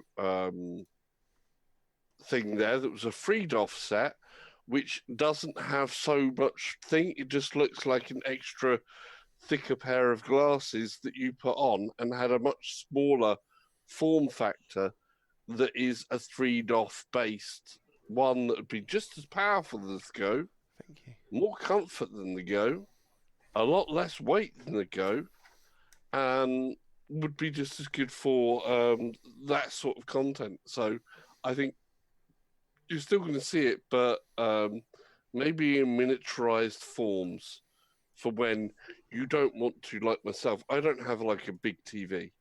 Yeah. I don't have a big TV. But if you give me another smaller miniaturized version, as it is, I do use the Quest for watching Netflix because It's awesome. it's great. I can just lay back, look up into the void with either my Netflix or my Prime account, and binge watch whatever series on my own personal cinema-sized screen. It's awesome. You got the open fireplace as well, haven't you, and all that? Like when you're sitting in there. Yeah. Big screen. I'm quite new to big screen. I jumped in there the other day, found out how to set up rooms and lobbies. In the Discord, we will be getting together hopefully and starting to watch maybe some movies together. Nice. Yeah, I really want to sort that out. Obviously, my time's limited. If ever the dream come true that I did this full time, I'd definitely do something like that because it's awesome. I did jump in with Mike from the Discord. We checked out an episode of The Mandalorian together, and the one thing that shocks me is the lighting. When you're in there in a dark cinema, that screen lights up that room like a real cinema screen. Yeah, it is bloody brilliant. Like it is. It was big screen that made me see that there was a little bit of a Quest community, because I went into a big screen shortly after I got my Quest, and there was one room I went into, and they were on top of a roof house, like a penthouse. And right across was a building that had a huge screen on it, and they were playing music videos. And there was about 8 people in that room. 6 of them were on the Quest, and they're over here, and the PC people are over here. So it was, I could see, like, when I was going into those rooms, the Quest people were kind of like off doing their own thing. So I was like, okay, here we go. The Quest has their own communities and starting to separate themselves a little bit from everybody else. That's awesome. Like, and people are saying in the chat, and I did read this, that they updated the lighting. Now, personally, I haven't been in since they updated the lighting. So, dude, I'm talking about pre-update, and I was still like sitting there, like, wow, look at that. That is incredible. So, obviously, in the Mandalorian, when you got the laser shots, and the red was flashing up and stuff, it was superb. It was superb. You got a cold yogurt. Thank you ever so much. He has donated $1.99. Thank you. Paid movies I couldn't see seating in the dark. What does that mean? You couldn't see. Wouldn't that be a good thing? Couldn't see the seating in the dark. Well, there you go. Wouldn't that be a good thing? I wouldn't. I just want to see the screen personally, but. And funny enough, that raises another thing. I don't know if you're on PC VR or Quest. Someone brought up the other day that they don't like the fact you can't change the brightness in the Quest.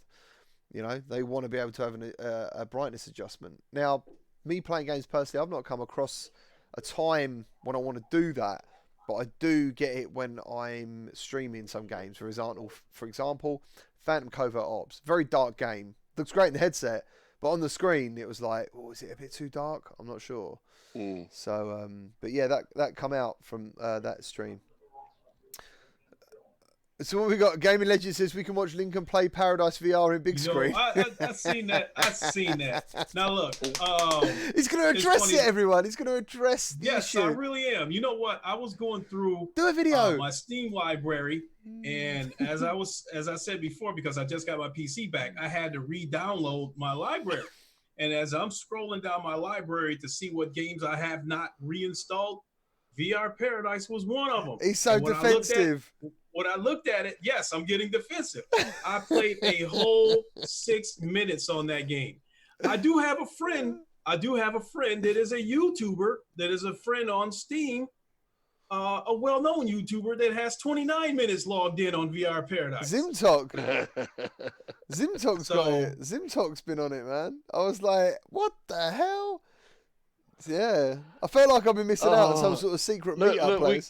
This is inside secrets here, isn't it? We're giving away inside secret stuff. I don't know, man. Right. But it's funny. Yeah, I could honestly, as Mr. GC was sitting there as well. We had some other genuine questions. Let's go. Paradise Decay saying about PSVR for 3D. How does big screen compare? Well, it's pretty much the same for same, just better resolution on the PC side.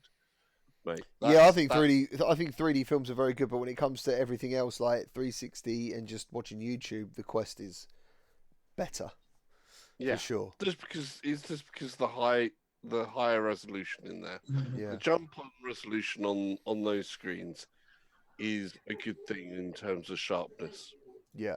If anyone's wondering about the Restream chat, I did get an email or a message from Restream saying they have disabled it.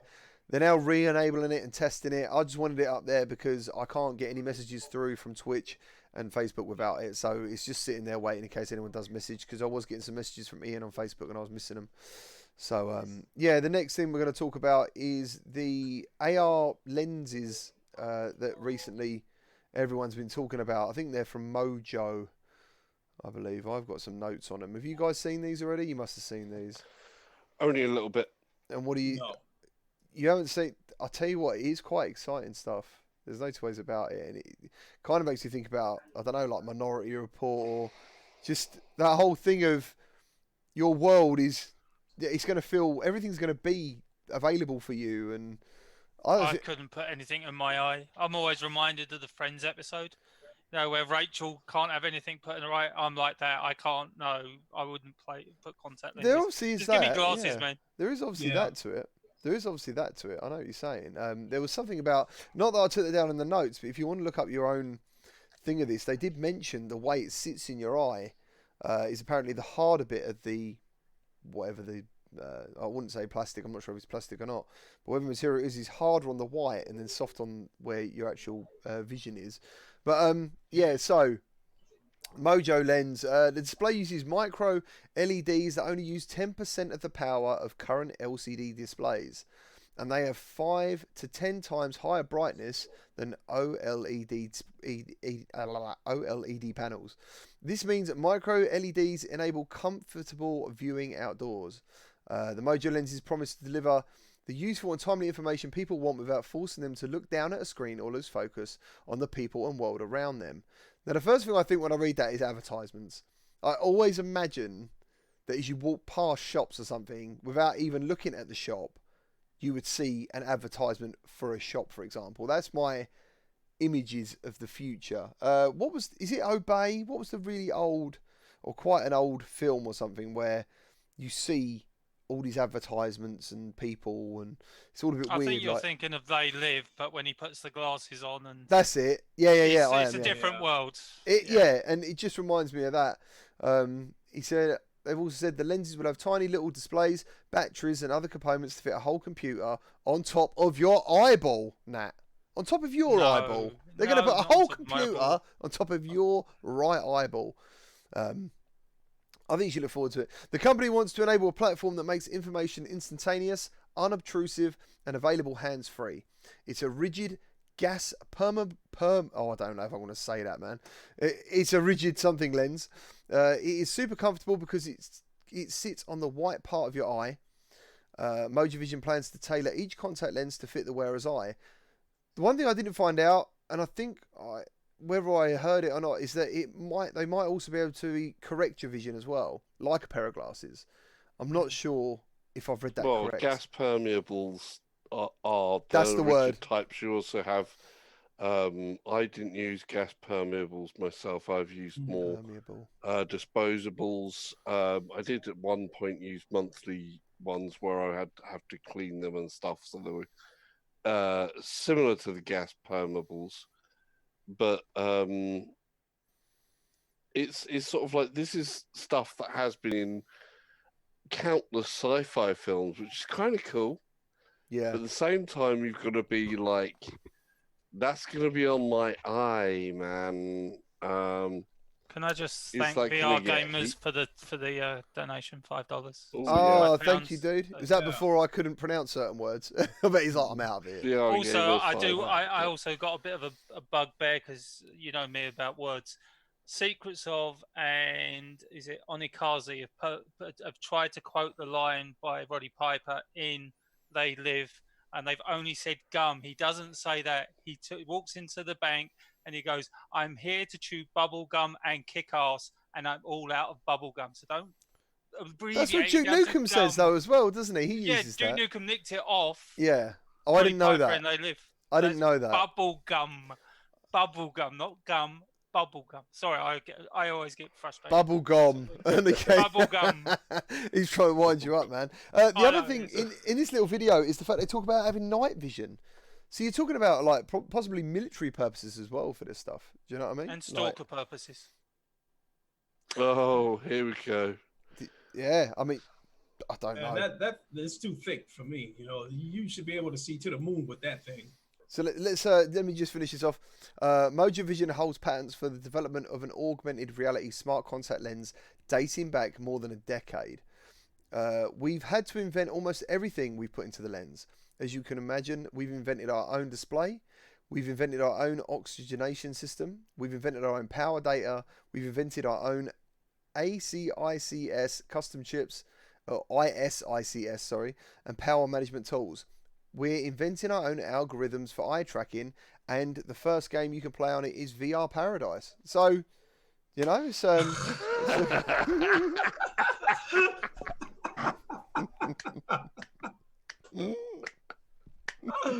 can't let it drop. I'll try it. I'm so tired. I can't. It's just there, mate, all the time. Oh, goodness. It's your own fault. It's your own. There you go, folks. You can go spend about $5,000 to play VR Paradise through these, I don't know, these mad scientist eyeballs. If GT finds out who's playing, it won't be a secret for long, but you could actually play that walking down the street. It's terrible. Yeah. It'd be like, he'd be seeing like an imaginary pole dancer on a street lamppost, and he'd be going, "Oh yeah, chucking his money." You know what I mean? Making just it in rain. the street, yeah, making it rain. Making it rain. Oh dear. Right. Oh wow. Anyway. Oh. Thank goodness, all the big words have been done almost. So we touched on Final Fantasy VII, and also VR component might be included because someone spotted on Twitter, and I can't remember his name now, that in the track listing of the music, VR opening was spotted as like track number 24. What do you guys think about this? I mean, do you think it's going to be the full game? Do you think it's just going to be a demo, for the demo? Or do you think it's not happening? Similar as Kingdom Hearts, the VR experience. Okay. I'm hearing that a lot, basically. That's what I'm getting to. A lot of people have said that. A bit like... If they do... Go on, sorry.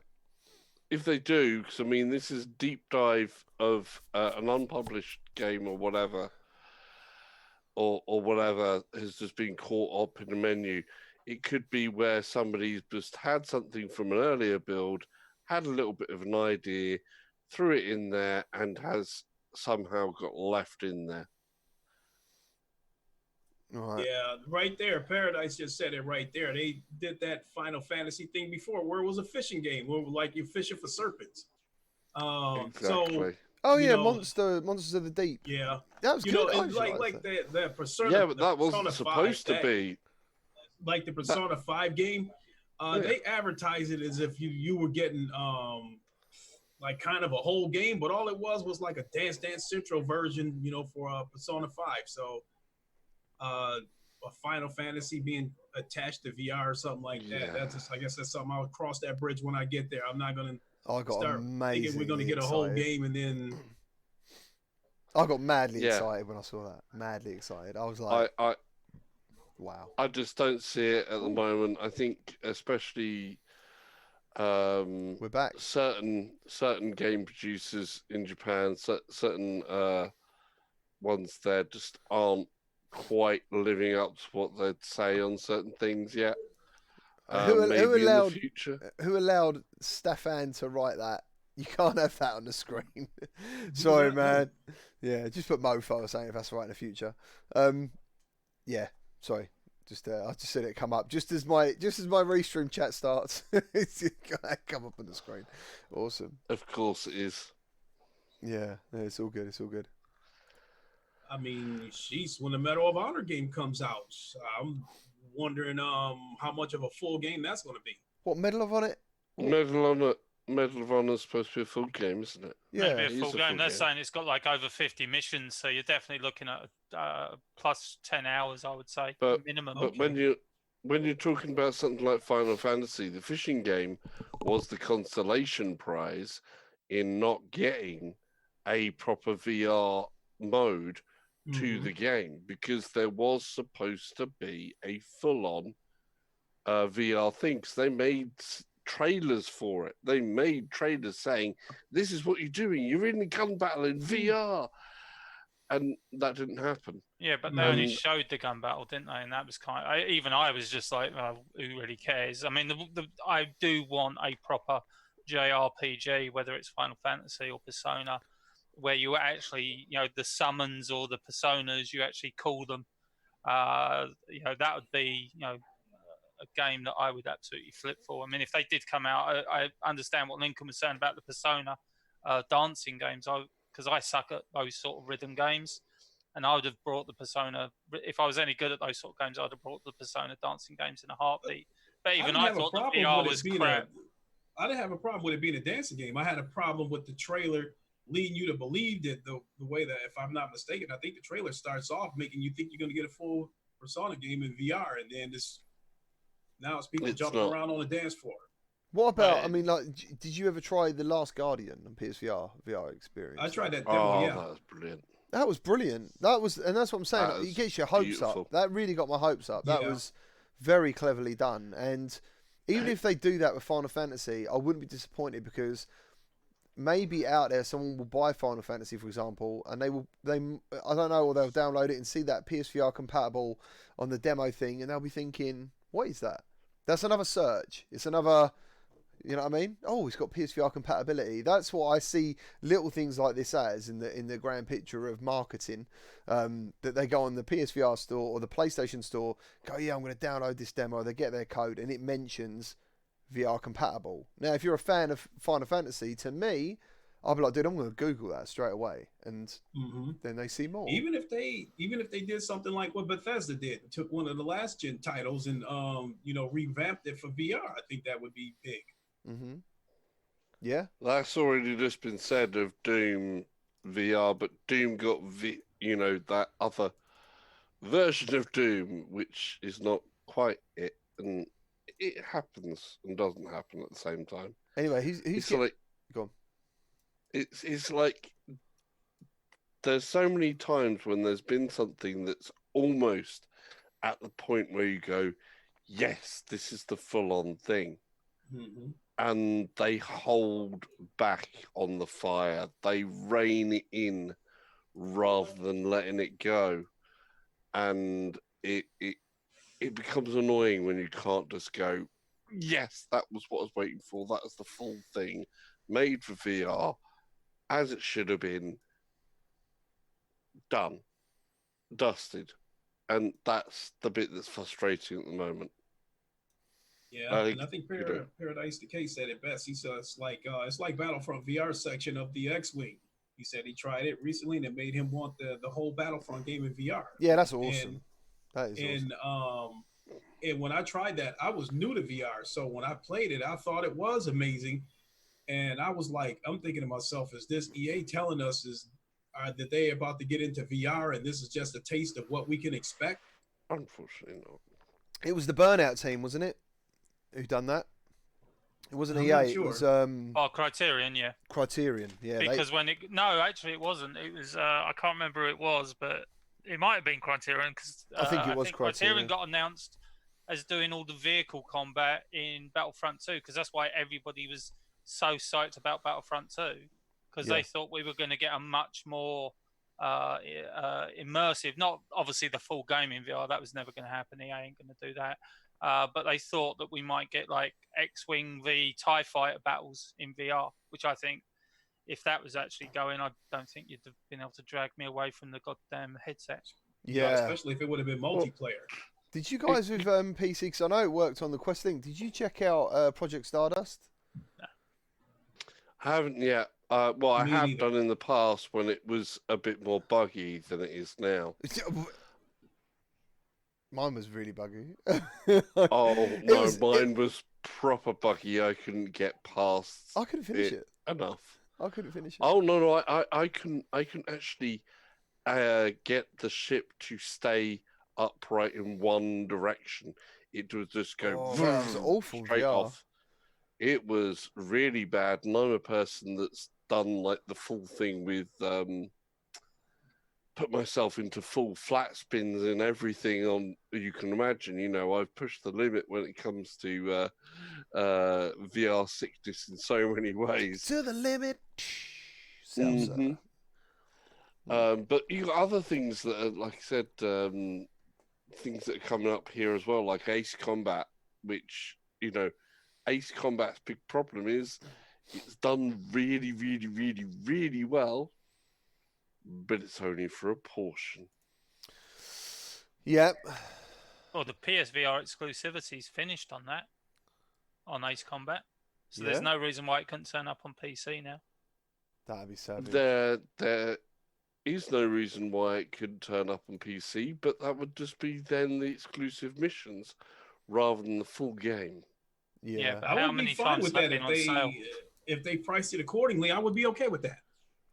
If they price it accordingly, I don't think they are, because it's Ace Combat. They never price that accordingly. That was crazy, dude. I took a screenshot. If anyone, I'm so busy on Twitter. I absolutely love Twitter. If you watch this, follow. We're all on Twitter anyway. Follow us, man. I don't know. I'm on like 10.7 thousand tweets.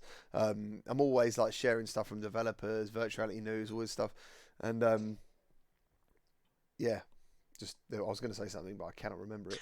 But there was something going on there in my head, and I was thinking about Twitter. What was I thinking about? Ace Combat 7. Oh, Ace Combat, yeah, $79.99. Yeah. In game, boxed, $79.90. What is that in dollars? What is that? Must be like $100. That's over $100. I paid $114 Aussie dollars for it. That's crazy. I mean, I'm not saying it is that now, but that was after release. That was the standard version. Huh? Yeah, honest. Like, I think I went in there one. I think it was $79.99. It was ridiculous. It was so ridiculous. I had to take a picture of it. It was ridiculous. So, Onik's actually comes out with some really great comments. He put, so it was on sale. This Game Cat said, small thanks for help on Discord with side quest. Thanks for the $3.99. Yeah, dude, thank you ever so much. Yeah, I love SideQuest. I think it's absolutely brilliant. I love it. If you've got an Oculus Quest, do you know what? Funny enough, I had a different take on it. First of all, I didn't know whether it was doing any harm, but it looks like it just supports developers to me. That's all it looks like to me. You know, if they want to make the decision, it's not piracy. If they want to make the decision to put a game out there for free for people to experience it, like the game I'm playing now, this is Project Terminus VR, I think it is, something like that. It was awesome. Like, it was really good, and that like when you're playing it, I think you can click. This is the horror game, innit? Is it a horror? I mean, you're sort of basically you're chased around by like nanites. that have started to wipe out the planet or something. It's got a fantastic feel to it. And I tell you, one of the things I liked about it most was when you had the mobile phone, you actually had like an almost live Twitter feed while you're playing it, and that really added some realism to me. I was just like, that's crazy. I was watching it, and one of the bits I didn't put in the video was I actually did watch it for a while, and it slowly was getting updated with just some nonsense, some advertisements. There was messages from family, little things like that, like add to me my excitement for something, because I think they're really going out their way to give you what would feel like a real experience. So yeah, it's very good. Definitely check that out. And yeah, I just love SideQuest anyway. I think it's awesome. I'm really hoping that somehow something happens with To the Top that way. I've spoke to Electric Hat, and I hope something like that does happen. DX Falcon. So slightly off topic. Has anyone tried the X-Wing Allegiance VR mod? It's absolutely incredible. Really gives an immersive Star Wars experience. No, I haven't. Me neither. You'll have to send me that or let me know about it in the Discord, because I don't really know anything about it. Can anyone add a link to the Discord, please? I was gonna say if it's a little bit of work to get this thing into the headset, then I'll let you guys go first, and once you figure it out, I'll follow it. Right, man. So, do you know how to use SideQuest?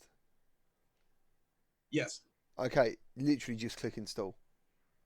Okay. That's it. If you've got your developer mode on, and you know how to do it, and you've got it connected either wirelessly, which I don't really care about, I just use the cable anyway still, because it's just sitting there. You just go to games or recent games or type it. It'll say install. It installs. It download it, install. You can watch it do that. Then you unplug it and you go to your unknown sources on your Oculus Quest, and it's there. Like, that's it. The only thing at the moment is, and I don't know, I don't think they can update files on your Quest once they're there. You have to actually delete it and reinstall the newer version, for example, from SideQuest, I'm pretty sure. Okay. T for God is getting hand tracking update soon. And T for God is a really, really cool experience. Yeah, it's a cool concept. Yeah, it's absolutely brilliant. For me, when it was another one of those open mouth moments, and it's definitely worth checking out on the Quest. T for God is one of those defining moments in virtuality for me. It really was. So, Stefan, yeah, Project Stardust. Is that what he's talking about? DX Falcon. Did you disappear for a little while? Oh yeah, no, yeah, he must have done. Yeah, Project Stardust is what we was talking about. Yeah, we was talking about it already, man. Yeah, it was really good. Unfortunately, I just couldn't blow up the Death Star. For some reason, it just kept. And I can get my X-wing to actually fly straight. Do you know, it was steering like a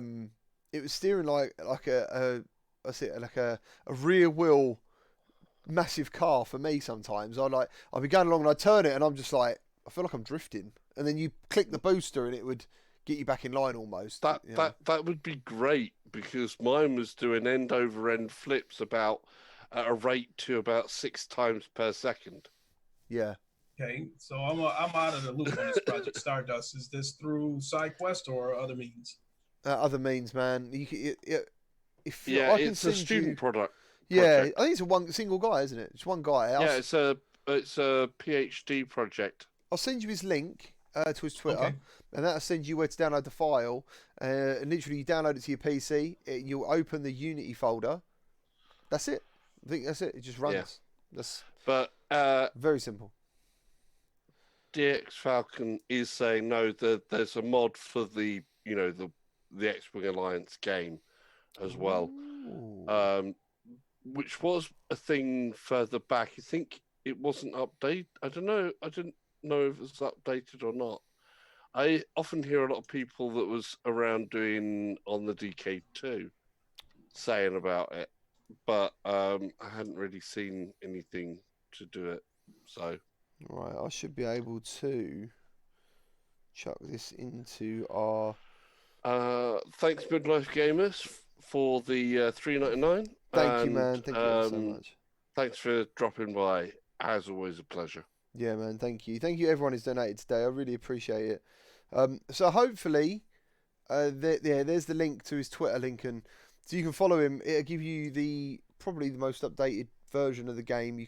There'll be a link, I'm sure, for you to download it, and definitely check it out. There is, as I said, for me, it's still in early development, obviously, or a constant development.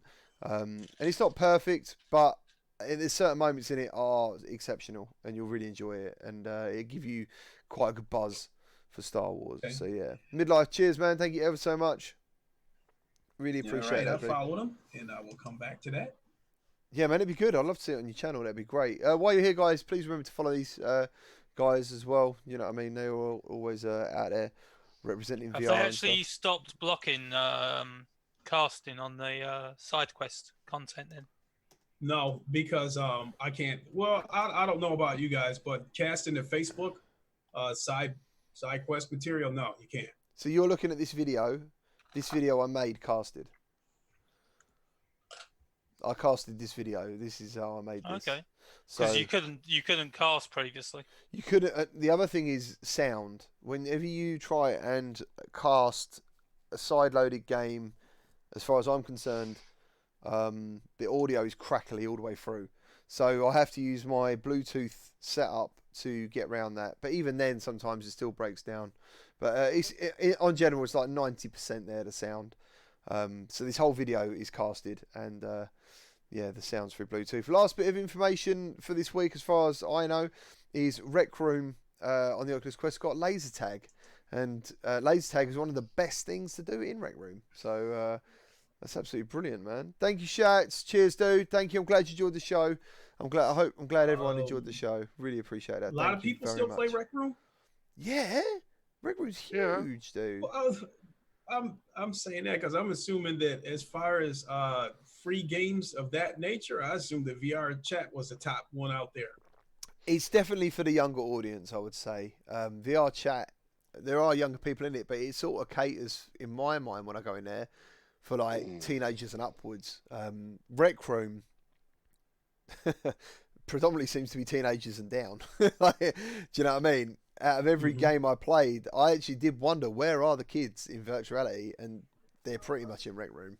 and I watched that transition because my son used to play quite a bit of Rec Room, but now he's a little bit older and he hasn't touched Rec Room and spends most of his time in VR chat. Yeah, man, and there's some great experiences in VR chat that I'm still trying to find out about and do.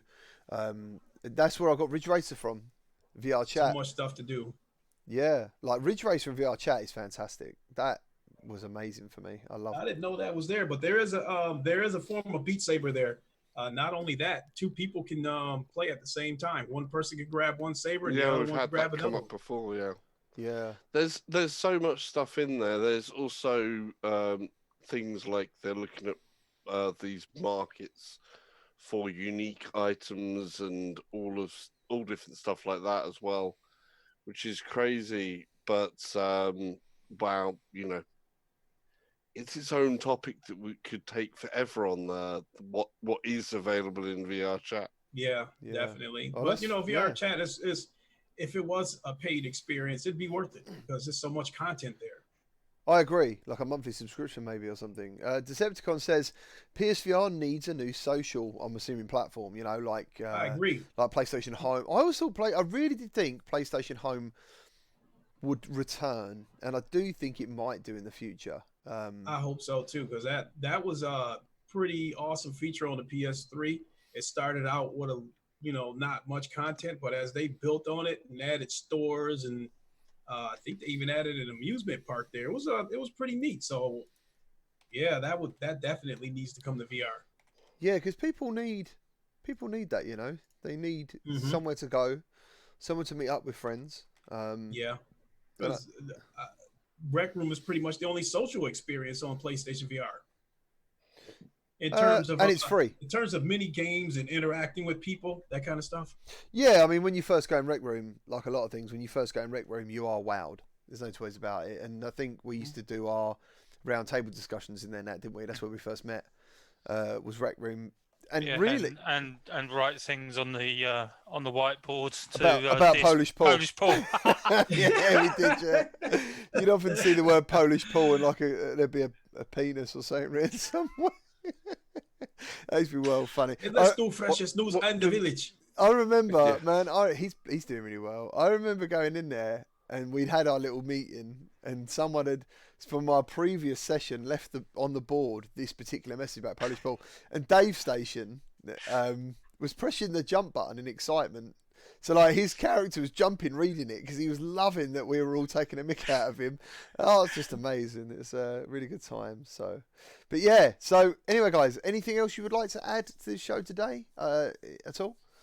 Well, just the fact that we've most probably got the first huge VR game of 2020 launching this coming week in Walking Dead, Saints and Sinners. We have, and I can't believe I was about to wrap up the show without talking about 3 games coming out next week. But yeah, absolutely, man. That is, as far as I know, let me just check. I've actually put that out today as like a voting thing. I haven't had a look at them. That was a game I originally was not interested in, but the more I see it, the more I'm interested in it. I think I'm going to get it.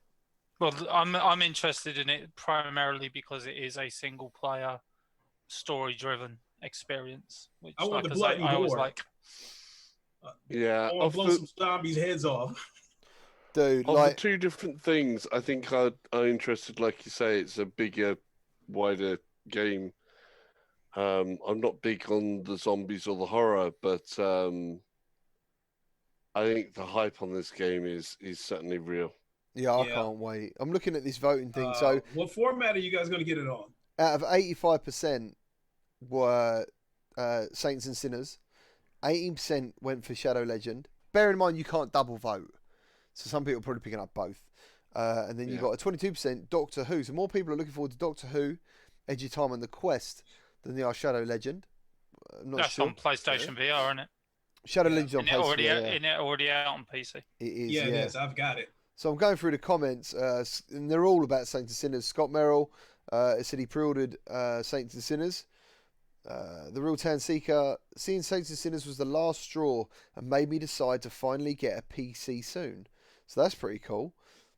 Yeah, Come on. yeah, man. They're all, you know, it's all that way. I haven't had a look on my Twitter feed because I actually put this on Twitter as well.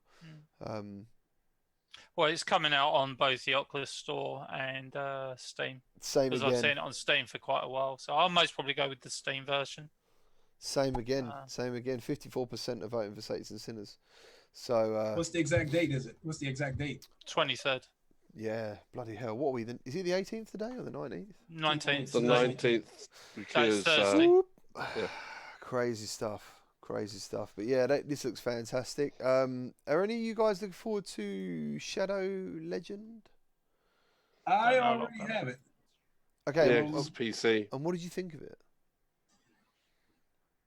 Uh, Obviously, this is It's- from memory because it's quite a while ago now, I believe. This must be over it 6 wouldn't months be ago fair now. because I only played it for about 5 minutes, That's, and I really only popped in there to take a look at the graphics. To tell you the truth, what, and you paid for it?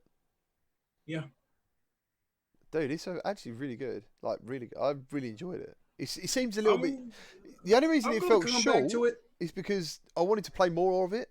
But it's not really a short experience. I've done a full playthrough of it, you know, but it's really good. You can make the dog I smoke. think the reason why I bought it, in addition to, because it did look like a good-looking game at the time, but I think I was looking for a blade and sorcery type game with a story. Yeah. Yeah, I mean, the combat's brilliant. I really like the combat.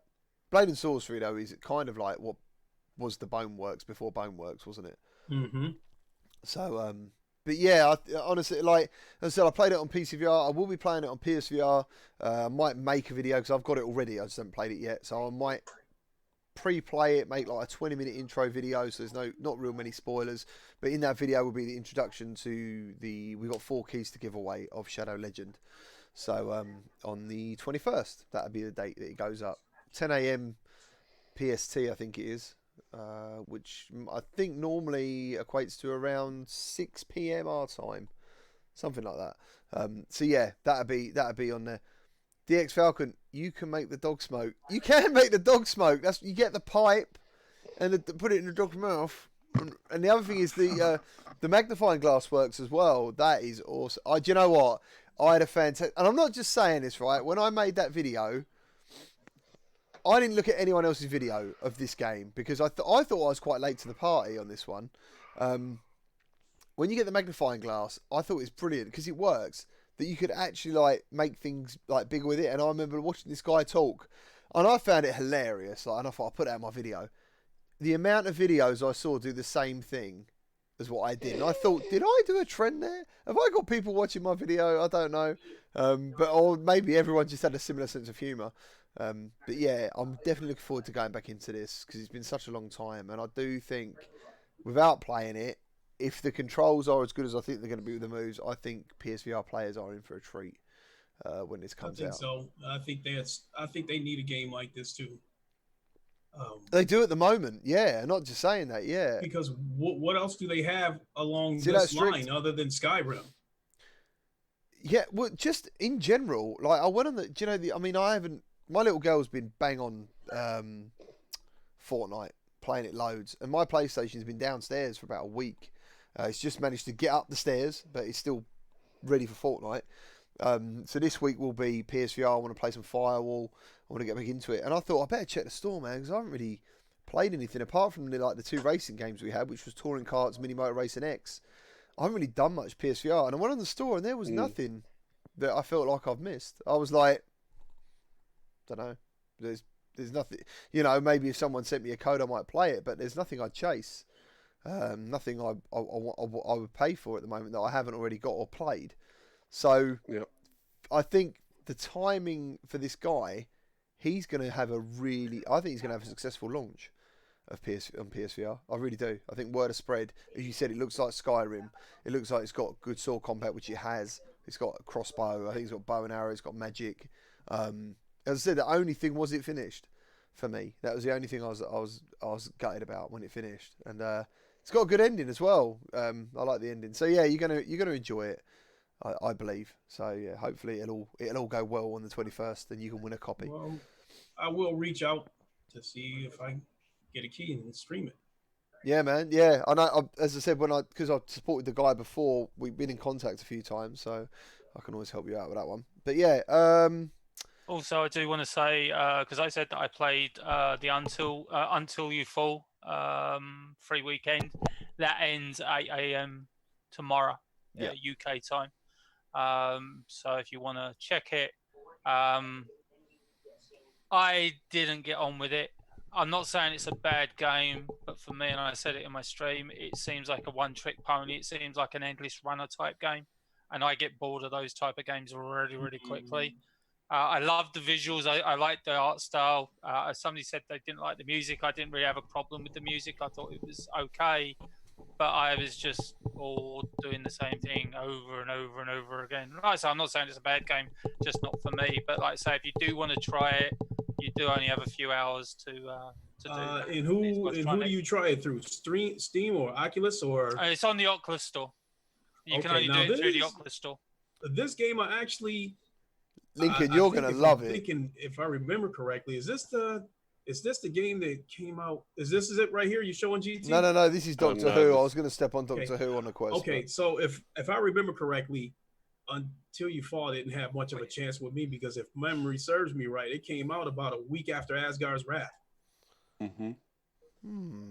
No, it came out similar time. It was before. No, it was before. Yeah, it was before. Yeah, it's in early access. I grabbed a hold of it. I love the actual physics model of weapons in Until You Fall. I think their implementation of when you have one arm and you try to go through another weapon, it hits nicer than what you've got in, say, Boneworks, where if you pick up a weapon that's too heavy, you end up with a rubbery arm thing that happens. Yeah. And in Until You Fall, trying to be rubber. He was trying to actually turn his arm into rubber then and show you. Words weren't enough. Yes. It weren't enough. You had to do a physical manifestation. That's it. But what they do here is instead of they add weight to things with that invisible arm thing. So when you move, if the weapon's harder, it's like the shadow moves in where the weight would be for the weapon because you wouldn't be able to physically do it. Yeah. And then it will catch into anything that is physically there. And I really liked that as a mechanic. Absolutely. I haven't got a problem with the mechanics and stuff like that. I do think it was and it might be because I was in a quest, but I do think the like the block mechanics where you get like the little blue lines Yeah. showing you where Yeah. you need to block. I did think they were a little bit too close to the visual, so I was missing them a lot of times. Oh, right. But You it's get- like I say, it was just that okay, I got to do this, and I got to do the same thing over and over and over again. Yeah. That was the only issue I I had with guess- it. It just reminded me of an endless runner. It is pretty much. That's It what it's why is. it's called Until You Fall. That is, you've got to keep Yeah. going. But there is an end to it. I've seen that. There is a certain amount of sections. But you talking about the weight of weapons, that dictated for me my loadout, so to speak, because I needed a Yes. dagger to block and an axe Yeah. to get the heavy hits in. And yeah, it is hard. Like when it comes to actually dodging and stuff. That's why I think Lincoln will enjoy it. It's quite a physical game. It's not easy. Do you know what I It's mean? a workout game. It is a It's workout. a full-on workout game, and you need the space to be able to do it properly because the amount of force you actually put through on a swing affects Yes. on how much you hit something and Yeah. things like that. The only good thing is I noticed. But Nat is right as well. If you don't enjoy roguelikes that are a repeated thing, then it wouldn't be for you. But if you do like that and you want the workout, I found it enjoyable. I liked the physics side of it. I liked the upgrade nature of the weapons. I liked the mix of weapons with the mix of abilities that was there, and so on and so forth.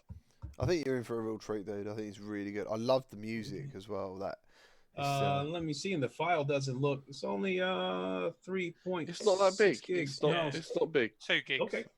It is good. I will give it a try later.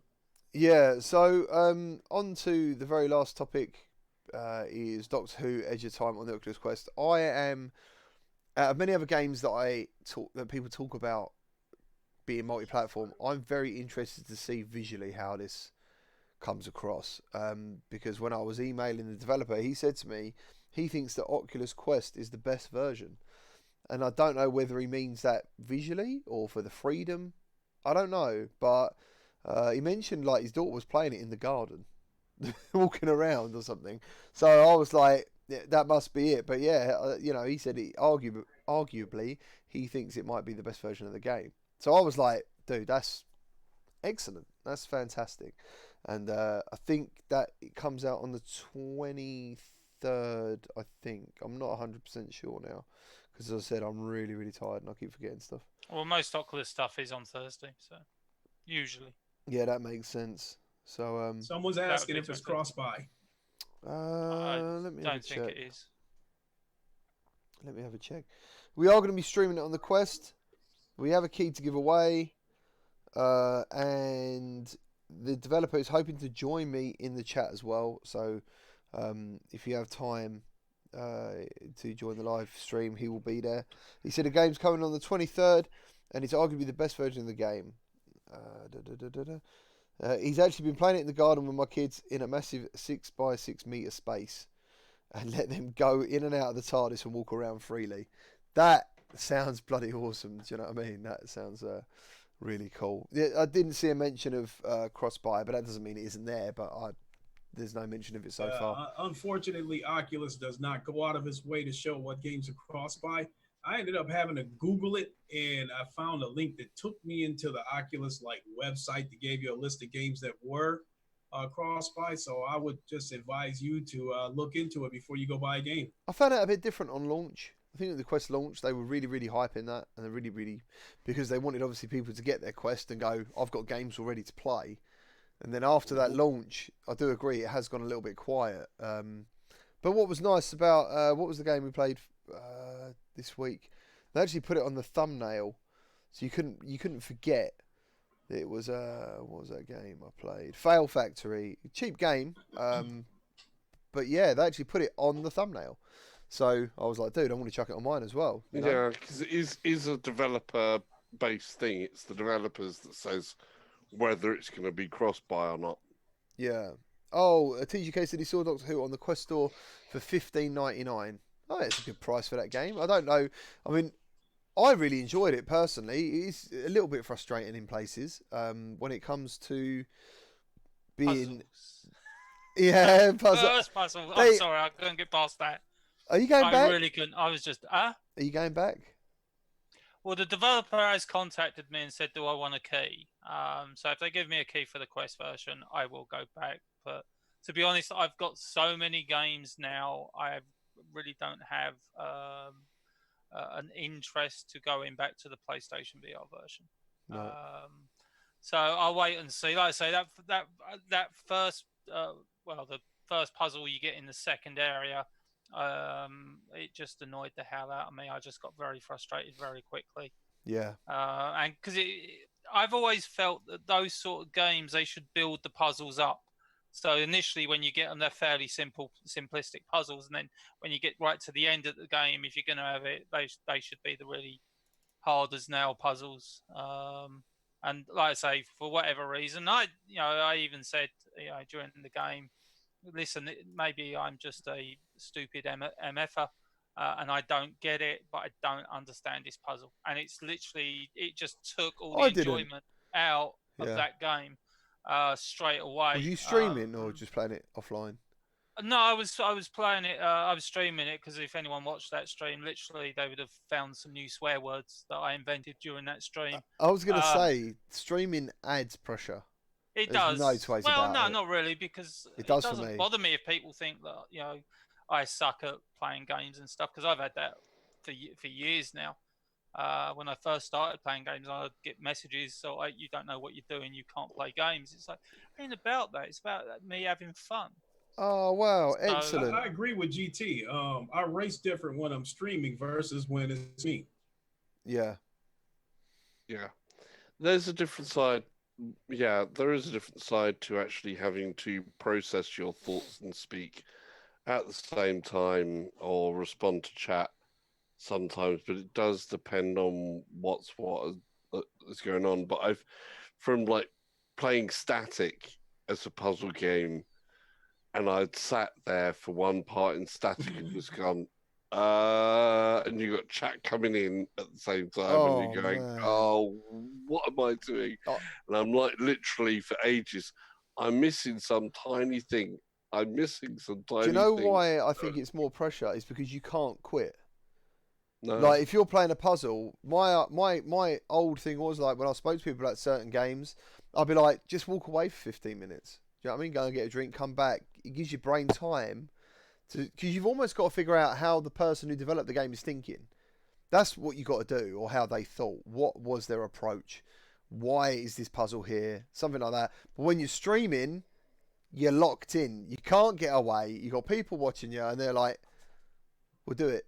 Like, do. I want to see this next bit." And I'm like, "Man, I'm trying my hardest." And I think JD Max said it right there. He says he gets too serious when he's racing. People's watching him, and in my case, I get reckless because I'm so busy trying to get to the front of the pack that I race terrible. I fly off the track. I hit the wall, whatever. Whereas when I'm not streaming, I'll run a race to learn the track and then make my move on the next race, and then I can pick my spots where I'm going to make my move. But when you're streaming, you're so busy trying to put on a good race for the audience that you end up doing stupid stuff.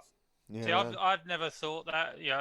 I just play the game as I would normally play the game. Frustrations and anger and happiness and like I can't remember what game it was. I know it was a PC game, and something happened during the game, and I couldn't stop laughing. It wasn't meant to happen, and I couldn't stop laughing.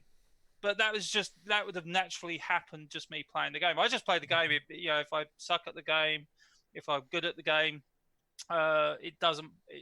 I don't see any extra pressure there. I just play it, which I've had people that have joined me on my streams now, and to be honest, they're just join on the stream just to say, okay, I know this game is frustrating. How long is it before that? Because I do snap. If I get frustrated with the game, I do snap. And I start cursing. I've only ever apologized to one developer, and that was the developers to Don't Knock Twice, which I still think sucks as a game. Oh, glitchy as hell, that game. But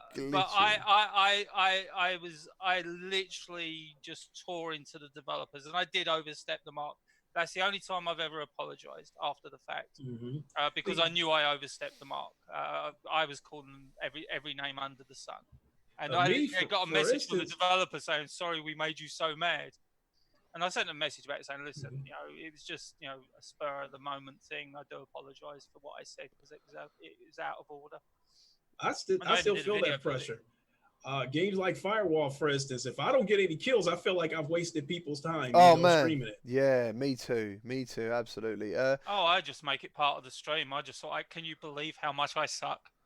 And things like that. So Onik's said he's just found it. This is regarding Doctor Who on the PSVR AMA for it. They said yes, it will be the case. We won't make you buy it twice. So they're saying that's cool. at that time it will be whatever the word is at the moment, cross-buy. That's it. Right, guys, I'm gonna have to wrap this up honestly because my eyeballs are like that. What's it? VR gamers. A lot of streamers are cheaters. At least when you suck, you look legit. Oh yeah, I suck.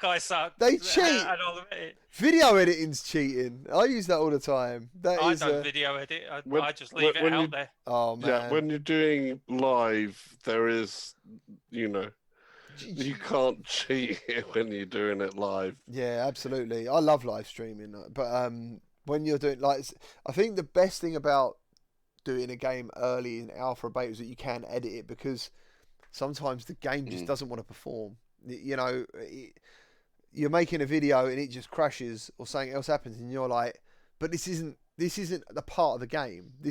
When it works, it's brilliant. But if someone was watching that on a live stream, they'd be going, "This game's trash." They wouldn't even want to know how good the game is. They'd just be concerned that technically, unless they're that minded, they'd be thinking this game is not worthy of you playing it, kind of thing, in our time. So some games I play. I've always said that. Like with the Doctor Who, I was saying during the stream, listen, guys, I don't get this puzzle. I don't understand it. I wasn't bashing on the game. I was just like, I don't get it. And I was looking around. It's like there's nothing here to kind of show me how to put this puzzle together. I couldn't see what it was. I think I kept it going for like 20 minutes. Yeah. And I was kind of asking the chat, listen, if anyone's done this puzzle, can they tell me what the hell to do? I've had help. I just cannot figure it. I've had help. And some of that you get it, but then you also get the things like when I did the Warzone stream, where literally I was tearing that game apart while I was playing it, and that was most probably the time where the developers did deserve my anger and disgust. That was a quality video. People that were watching it. So. You did an edited response, though, didn't you? Didn't you do an edited response to Warzone? I thought you'd done like a short video. No, I did I did my live stream, and then I did if I feel strongly enough about a game, I will actually do a second video where I will advise people not to buy it, not waste their money. Yeah. And that's what I did with Warzone. I did the Let's Play, which I think is listed as sort of, how bad is this how bad is this game, and in the title the worst ever, which it is in my opinion. Warzone is one of the worst PlayStation VR games I have ever played. Yeah. Even if you just ignore that, they took out the multiplayer component, which is stupid for a multiplayer game. Take out the multiplayer component, okay, whatever. I had to watch a video on that because by the time I saw your video, I already knew the deal with Warzone, but I had to watch it for comedy purposes. Yeah, because, it was funny, man. By the time I got out of work, the entire VR internet was tearing that game apart. Yeah, and that's the best thing about it. We've got such a small community and quite a lively community that when something is bad, alarm bells go off everywhere and everyone's like, no. Shat said, I was stumped in Paranormal Activity. If you're a live streamer, you also get help. It's not just bad, it's also good. Oh yeah, you can get a load of people say, oh, you need to do this, and it's like, oh, thank you, appreciate that. I don't know what everyone's talking about. I see this mentioned earlier. Forget the blazing fireplace duty. I've got my thick woolly socks on now. What's this? I think that's the big screen in it. You were saying about a fireplace in big screen? Oh, yeah. Well, if any of you want new socks, we've got the Gamertag VR socks over at the merchandise store. You shit in it, go on, OGC. Chill it out, man. I need to get myself a new cup. My bloody Gamertag cup broke. Right then, guys. So, we're going to wrap it up there. A massive thank you to Nat from 7 Degrees of Gaming. Thank you very much. Salsa from Salsa Ketchup VR. Good night, people. And Lincoln Clay from Lincoln Clay 670. Father of Gaming. Peace, everybody. There you go. And yeah, me. Thank you guys. Thanks for being here. Thank you for all the likes, all the comments, all the donations. Really appreciate it. I hope you enjoy the rest of your weekend, and we'll see you in the week. Hopefully, please remember to subscribe to these guys, and we will see you in the week. If not, we will see you next Sunday. Take care. Bye bye. And Wakanda forever.